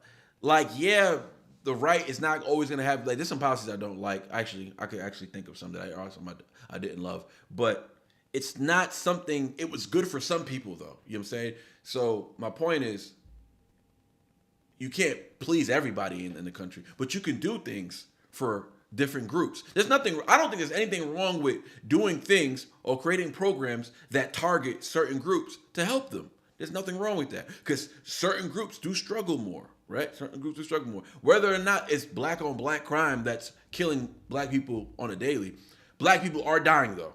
Forget about who's doing the killing for a second, right? There's a problem with murder. There's a problem with lives being shortened. So there's nothing wrong with creating a program that helps that helps bring down the violence, and that helps provide better quality lifestyle for them, better quality education, better quality, transportation, better quality roads, better quality, security. So there are things that you can do for communities. You know what I mean? There are things that you can do for certain communities who are struggling more than others. And then you got to go, there's obviously more poor white people in this country. So you got to attack these trailer park homes, people living in trailers. Like, that's sometimes worse than the projects. Like, have you ever been to a real trailer park community? It's dangerous. It's straight up dangerous. It's dangerous over there. It really is. And I don't mean like murder or kill. I mean like look at the molestation rate over there, and the grape rate over there. Like wild stuff happened over there, and it hardly gets reported. They say the trailers are the most non-reported crime villages to live in, meaning what happens in the projects, somebody calls the police always. You know what I'm saying? So it's there. The data is collected well over there in the project. So in the black neighborhoods, data is collected far more than they are in those trailer areas, which is wild. So there's a lot more happening that we don't know about, is what I'm saying. Ironic, I'm wearing a Trailer Made t-shirt with a trailer on it. Shout out to my boys Trailer Made. But yeah, I do find it that where are the extremists? You know who the extremists are on the right? Is the ones going crazy hard for Israel right now. Like, shout out to the people. You know what I'm saying? I love, like, all the Israel people that I've ever met in my life are, it's like the Muslims. Like, the Israel people that I actually met and know are freaking great people. It's their governments that are corrupt. Like, if you don't think Israel government's corrupt, boy, yeah. You on one, boy. You on one, for sure. You on one. That's the extreme right that I don't rock with at all. Yeah, I don't rock with those, like the people who go hard for the Israeli government. I don't rock with that. That's not the vision I rock with. But the people on the right contest to that. They battle those people. They're battling right now. They're having actual dysfunction within the right while still remaining right. They're not going anywhere near the left. They're still remaining right while having dysfunction, trying to figure stuff out. People on the left, they all quiet everything. They don't expose each other, and they just continue to stay in unison, which is why they're so powerful, because they won't call each other out at all. Their enemy is one enemy, and it's the right. And anything that's on there. You feel me? That's their enemy. And yeah, my bad. I'm ranting. But I live in a trailer, but Morning Park, there are a couple of decent ones. No, like, see, I'm not talking about trailer. I'm not talking about just living in a trailer, because there's actually a lot of nice trailers. There's nice villages of trailers, and it's actually really nice. And especially in Virginia and in Georgia, there's a lot of nice trailers. So I'm talking about trailer park, like what somebody would call trailer park trash. You know what I'm saying? And that's, I found out that's not even an insult to them, to people who are from those neighborhoods. So it's like black people say when they say they're ghetto. Nobody thinks that's trash. We don't think that's an insult. We don't think it's an insult when you call us that because you thought it was an insult. So now we think it's an insult because we felt your intentions was to insult us. But it's not an insult. It's not an insult to call us ghetto. We know we're ghetto, and we're like kind of proud of it because, you know, we still find freedom and find happiness in the ghetto. You know what I'm saying? It's where we're from. We acknowledge the projects. We acknowledge the ghetto. We don't. So I found out through a friend of mine who says, no, I'm trailer park trash. I was like, and it's not an insult. It's only an insult if you think I'm actual garbage. Like, I'm not saying I'm garbage. I'm saying I'm trailer park trash. So when we say we're hood buggers or just hood ninjas, right? That doesn't mean we're crazy and sporadic. It just means that, yeah, we're just from the hood. We're from a poverty-stricken neighborhood. Like, it doesn't really, it's not that deep. I just find it kind of funny. I just find it like, oh, okay, cool. And I remember it made me have a different perspective for Adam's song Racism, because he talked about the trailer park trash people, the meth heads and all that stuff, and all the junkies of the white side. And then he talked about the hillbillies, the people who just, they go hunting, they eat good. They sit on the porch and drink their shine, and they just enjoying life. There was really nothing negative to say about them. And then he spoke about regular black folk, and then hood niggas, right? Excuse my French, right? He talked about that. So I find it funny, like how much we can learn from each other and find out that the similarities are off the chain. But yeah, back to the topic though. Yeah, I just feel like the right is far less extreme than the left. Far, far less extreme. But I'm gonna run this back. Humans been controlled since the day that they were civilized. The truth has been so heavily politicized. If you don't know who's controlling you and killing all the little guys, find out who you're not allowed to criticize. Black folks who were never ever actual slaves, fighting with white folks who ain't actual Nazis. Oh, okay, there's a comma there. That's a comma there. He left a question for you to answer. Now he's moving on to the next bar to stretch out more of the division that's happening. He's not saying black folks are the ones you can't criticize, although in some cases they are. But so that's the connection with the bar. But that's not the answer. That he wasn't answering. He wasn't answering the Cliff Note. He was like, find out who you're not allowed to criticize. And there was like a space there, like a comma. And it's kind of like, yeah, figure that out. But then he goes, black folks who were never actual slaves fighting with white folks. You know what I'm saying? Because all he's connecting is black folks are fighting with white folks, and this is a division. They're trying to make you choose sides. Boom. So slick. That was very slick. But he is connecting black folks to who you're not allowed to criticize. Because in some sense, they aren't, but they aren't the ones in power. That was fire. Run it back. Humans been controlled since the day that they were civilized. The truth has been so heavily politicized. If you don't know who's controlling you and This killing video's all the crazy. little guys, find out who you're Not allowed to criticize. Black folks who were never ever actual slaves, fighting with white folks who ain't actual Nazis. Controlled by rich folks who use the news to make hate, while elite folks control other political parties. It's a big lie, trying to make you pick sides, trying to make you burn the cities down and kill each other. They got sick minds, big lies, keep on the police so that there's big crime. To take away our freedom, to restore order, they let die. Play with people, turn men into women, make the counterculture mainstream to mix up the system. Change the pronouns, if gender is a spectrum, so is privilege. I know poor white folks and black celebrities with millions. Facts.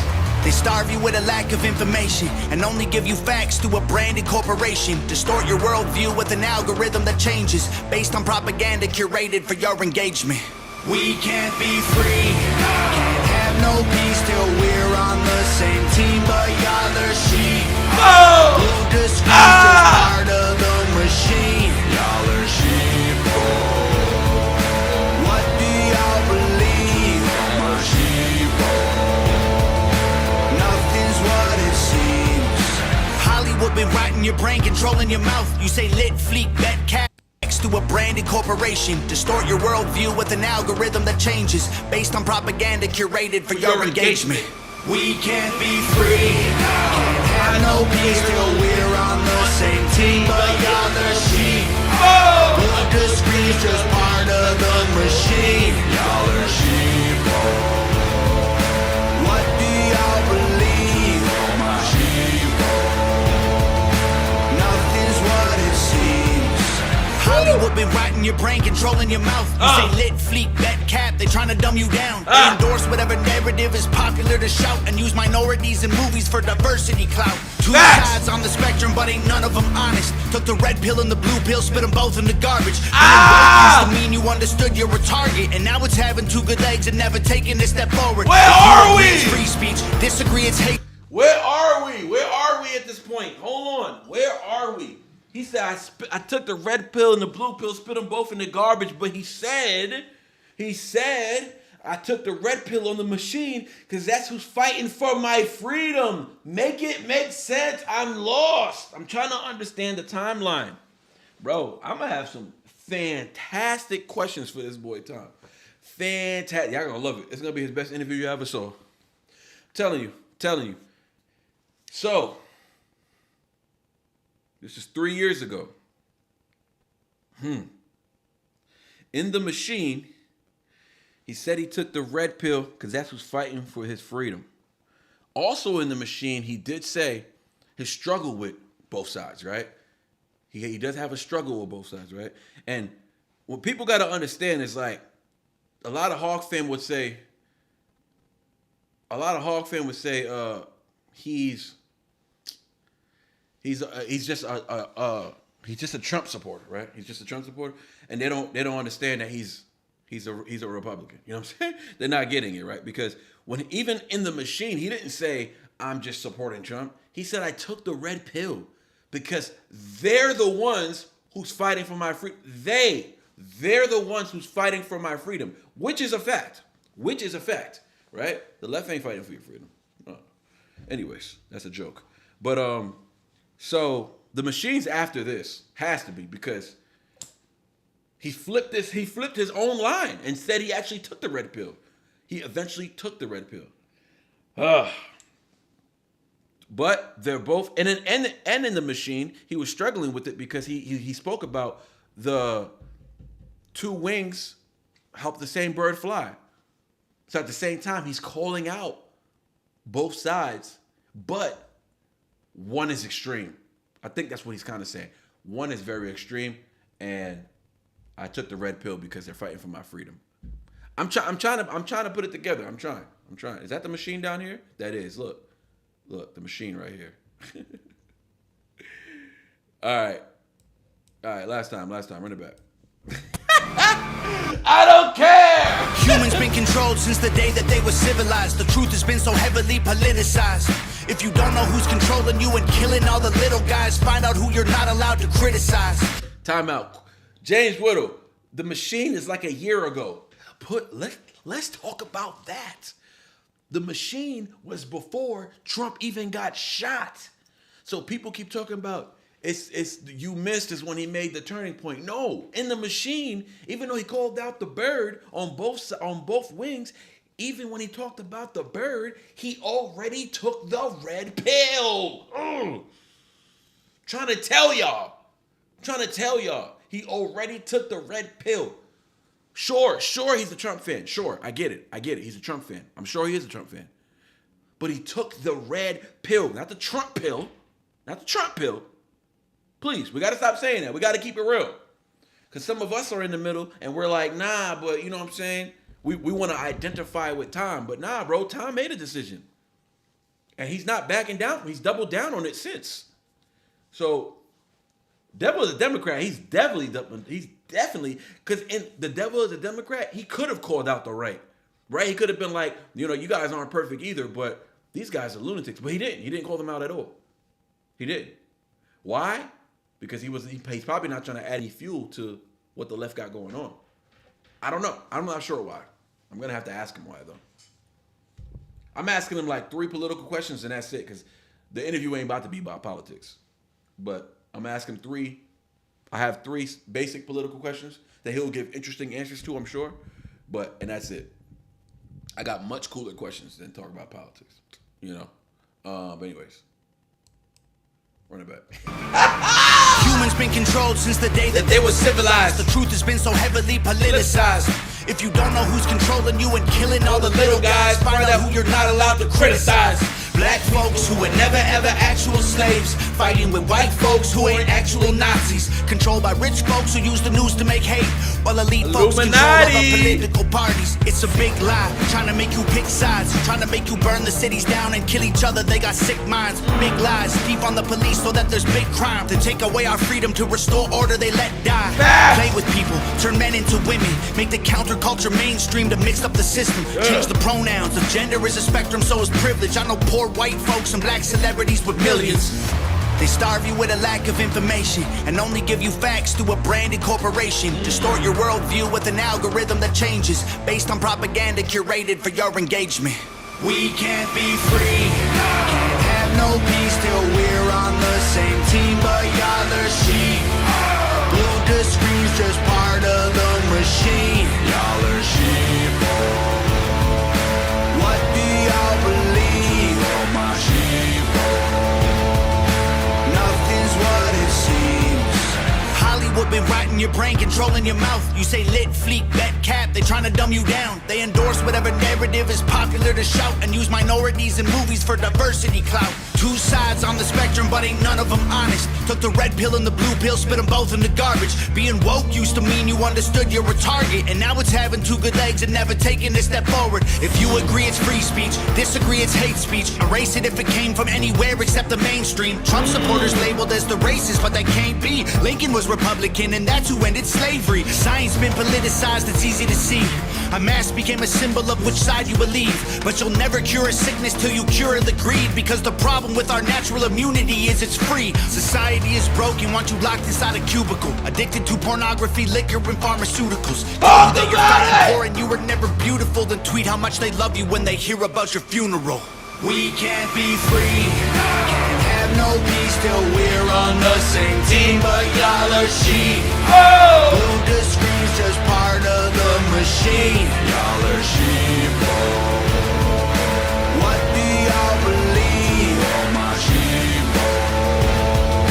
Nothing's what it seems. If they can't conveniently convince you, they confuse you. They want you dumb or dead. They divided you by race, religion, income, and sex. Made everybody right and left. The hatred got so intense. If the other side likes oxygen, you'll put a bag on your head. And the conspiracy theories labeled as misinformation is just a terrifying truth that scares the hell out the nation. The system treating you like trash and you got rifles to aim with. Just imagine how they'll treat you when your guns get confiscated. George Orwell, 1984 was his last lecture. George called them thought police. Now we call them fact checkers. Government surveillance trying to catch.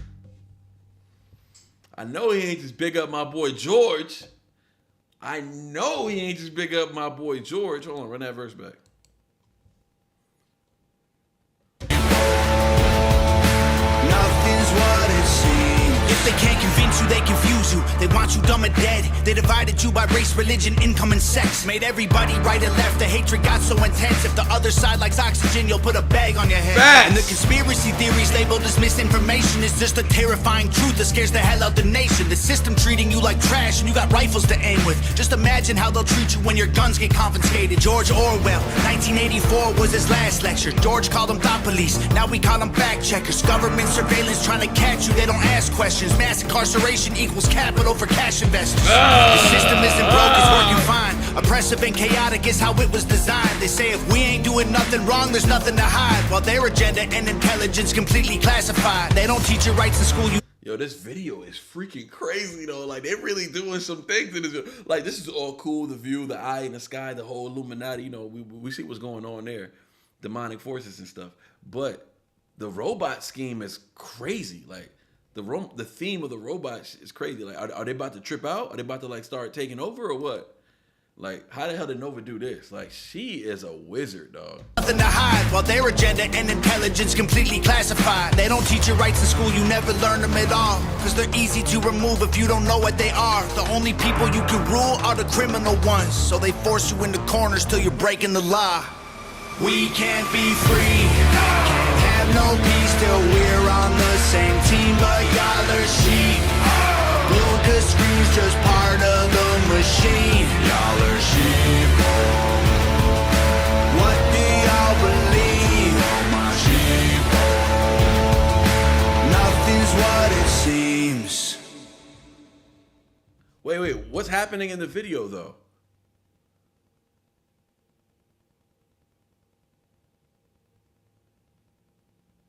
Yeah, you know, like what's happening in the video as far as are the robots waking up? Is that what it was? Like,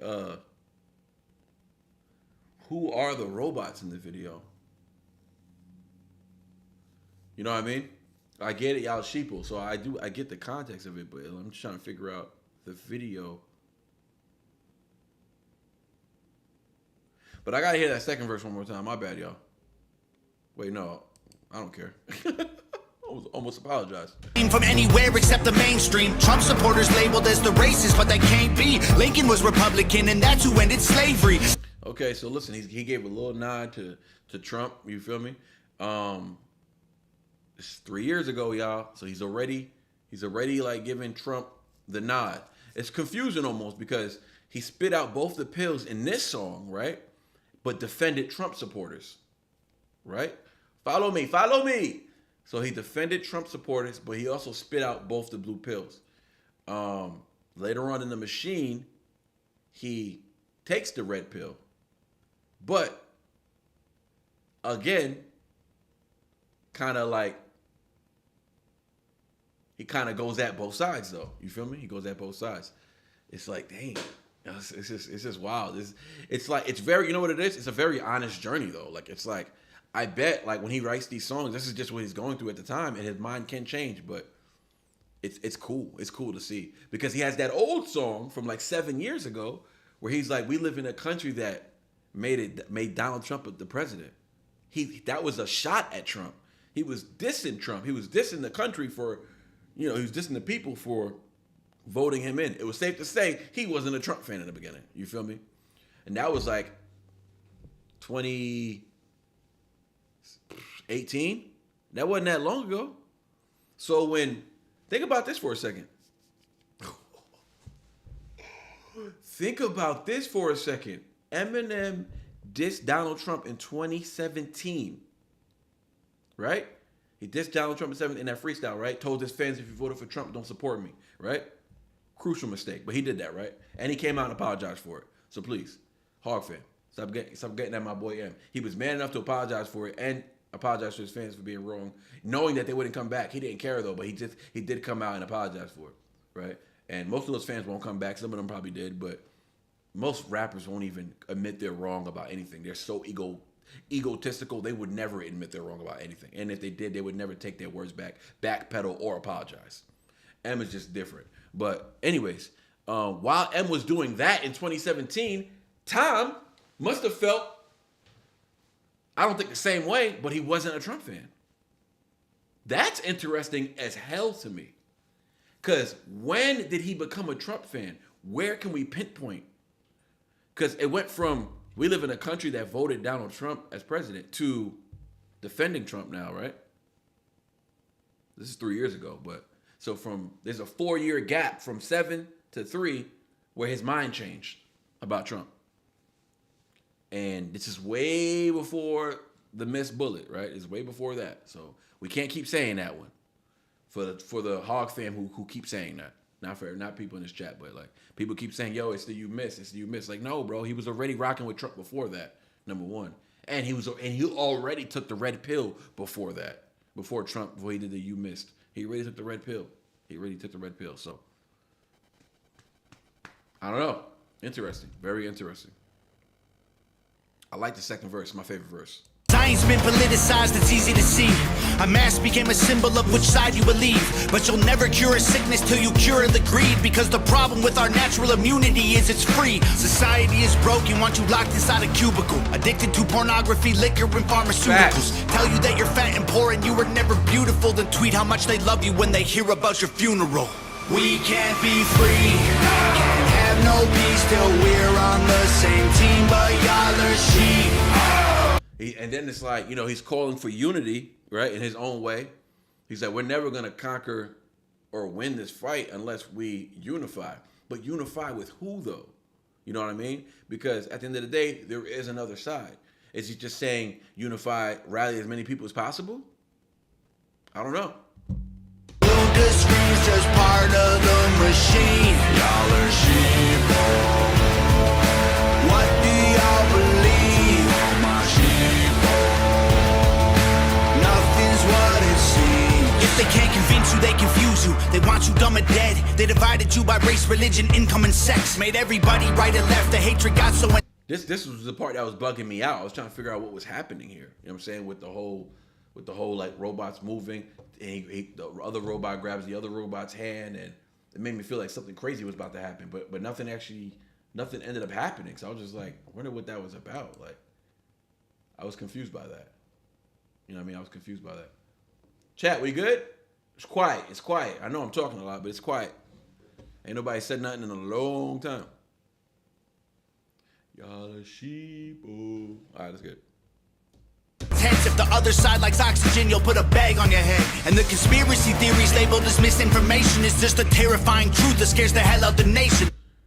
Brandon Watkins, you ignoring me, man? I haven't even noticed you in the chat, brother. I kind of read like the last 3 to 4 or 5 chats while I'm reacting. I get back to the video because I don't like creating a lot of work for myself when I'm editing the video.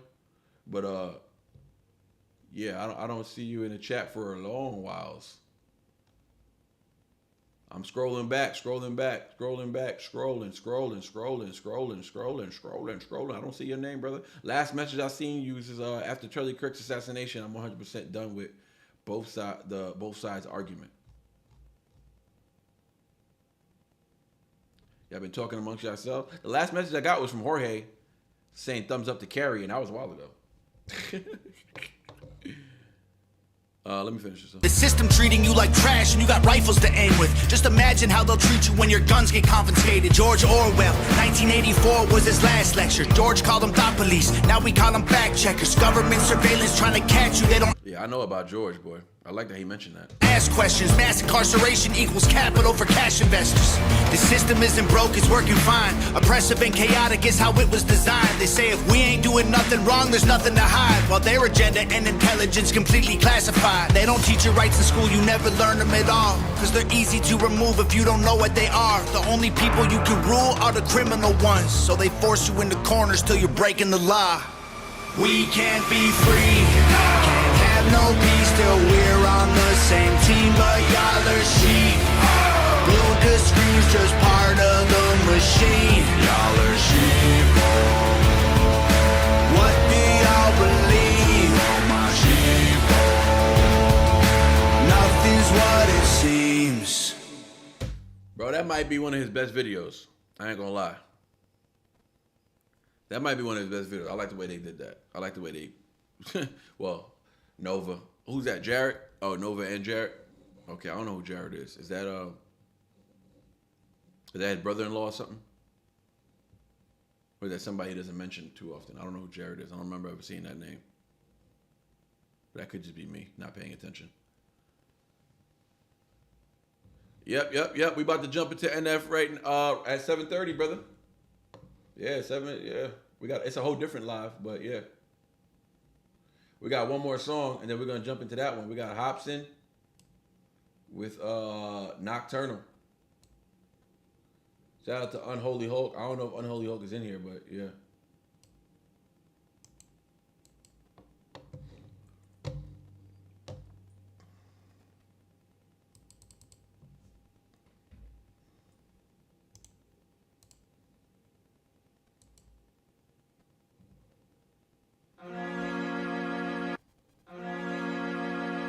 You think you're original? You think you're original? You ain't original. Talk to him. You were programmed to be you. You're a slave and you don't even know it. The shit you think of ain't even your thoughts.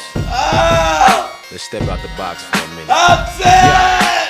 How do we know if God exists? How do we know it's positive? Are you the definition of an angel or the opposite?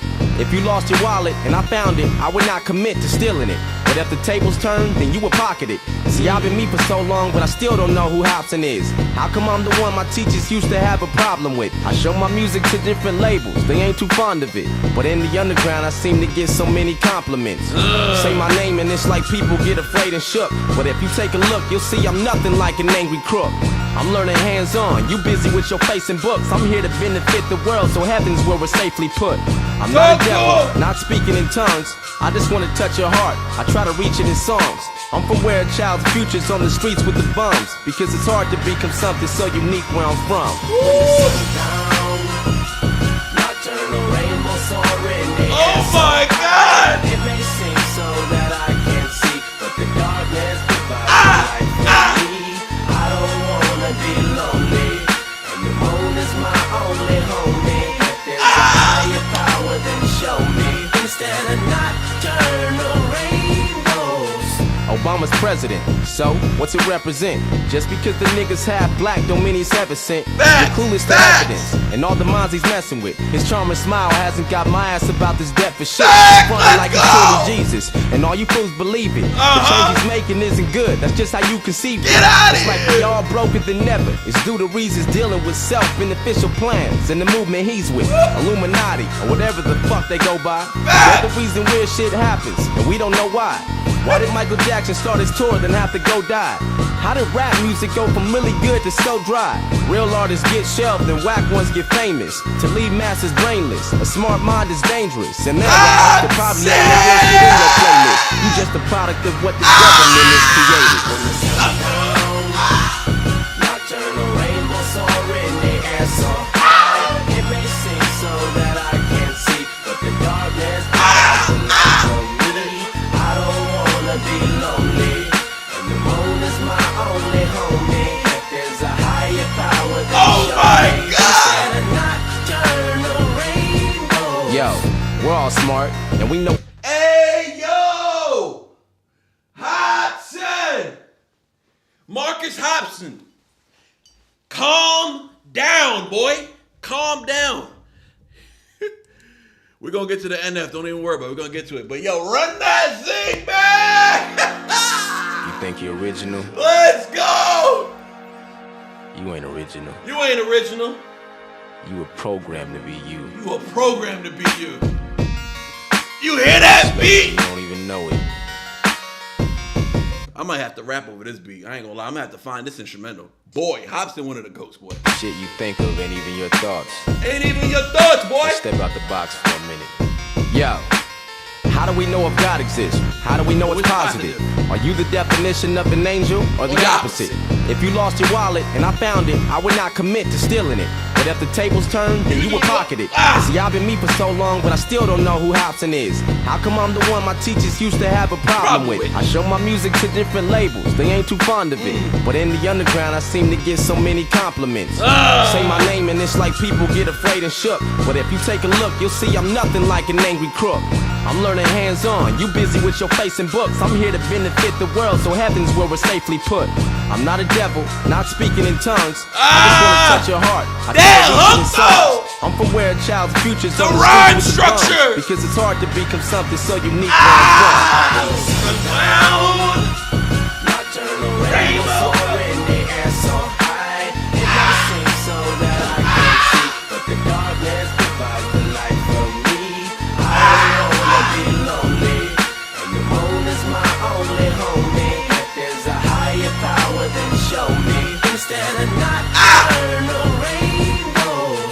Obama's president, so what's it represent? Just because the niggas half black don't mean he's innocent.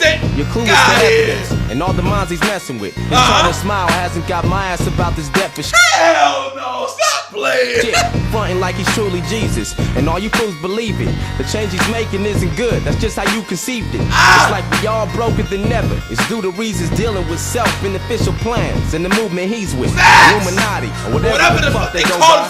They're the reason weird shit happens, and we don't know why. Why did Michael Jackson start his tour then have to go die? How did rap music go from really good to so dry? Real artists get shelved and whack ones get famous. To leave masses brainless, a smart mind is dangerous. In their eyes, there probably ain't no real shit in your playlist. You just a product of what the government has created. When the sun's down, nocturnal rainbows soar in the air so high. It may seem so that I can't see, but the darkness provides the light for me. I don't wanna be lonely, and the moon is my only homie. If there's a higher power, then show me instead of nocturnal rainbows. Yo, we're all smart, and we know what's bad and good for us. But yet when you got offered some marijuana, you took a puff. Your brain's a fucking powerhouse. But what, that wasn't good enough? It's people like you who talk that shoulda, coulda, woulda stuff. You probably threw your life away, cause you would rather get high with no license or car. So you bum rides to get by, saying I should've did this, or I shouldn't have hung with this guy. I'm broke as fuck, my rent's high. I should've realized I ain't being cruel with these situations that I address. I more than likely could be someone you admire, yes, but it's because the blood, sweat, and all the time that I invest. We play the same game, difference is you never try your best. You don't have a skill, you set yourself up for a higher mess. I work around the clock. This reminds me of Illmind Hobson 5. Yeah, when he was talking to the dudes, he was talking to everybody. He was talking to the dudes, the girls, the thugs. He cooked on this one. Hobson, don't know what I don't know. Somebody call Hobson, call me, bro. Hobson, call me. I gotta start telling people to call me again. Yeah, I remember I used to tell people to call me, right? Every time I told somebody to call me, they actually called me. I'm about to start telling Hobson to call me because, yo, where you at? Like, where the fuck you at? Dog, when the sun's down. Black off for lots of time to rest. Keep bullshitting till your life is gone. Cause living's naturally hell. You have to work to put a smile on. Nocturnal rainbow soar in the air so high. It may seem so that I can't see, but the darkness provides the light for me.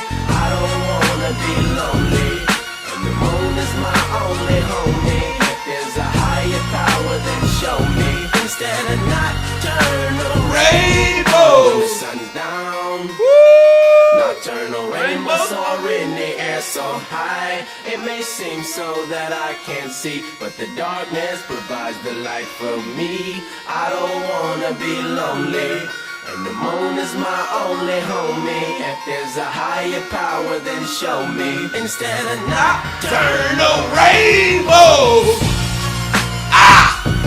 nocturnal rainbow, soar in the air so high. Nocturnal rainbow, soar in the air so high.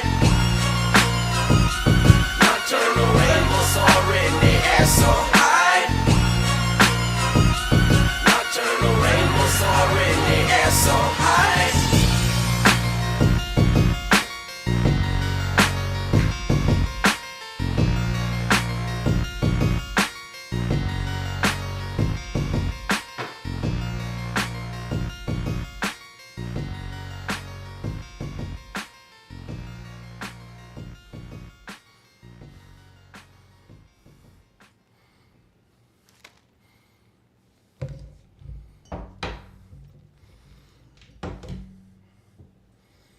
Nocturnal rainbows. I ain't gonna lie to y'all. That's my favorite song of the day. That's my favorite song. Sorry. Not sorry. Nocturnal. Nocturnal rainbows. Alright, we 5 minutes over. Meet me in the other group chat. Y'all know what to do. We're doing the NF Clouds album. Let's go. Let's go. Let's go, let's go, let's go. Oh, oh, let's go. Let's go, let's go, let's go. Oh, nocturnal rainbows. Hold on real quick. Let me put it in the chat. In case y'all don't know what to do. Because everybody always acting like they don't know what to do. So this is what we gonna do. Go to lives. Grab this link. Copy that thing. Put it in the chat. Just like that. Alright, y'all. Go to the link. Go to the link. Let's go. NF Clouds. We working all day. We working all day today, y'all. NF Clouds is next, though. There's a separate group chat for it. So, I'll see y'all over there. I see you over there. Clouds. Everybody. Clouds. We're not done. Don't you go nowhere. Bring that ass here, boy. We out. Peace. Clouds, y'all. Clouds. Moderators. Everybody put it in the chat one more time. Actually, everybody in the chat. Everybody in the chat, go hit the link. Go to Clouds. Everybody, hit the link, go to Clouds. I pinned it, and it's pinned.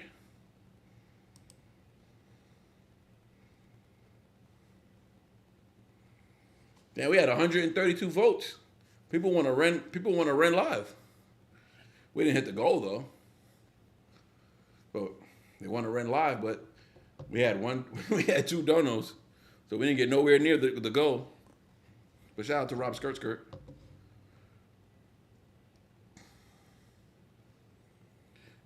Ariel, meet us at the end of the Clouds. Don't be like that. Don't just be pulling up for running time. Meet us at the Clouds.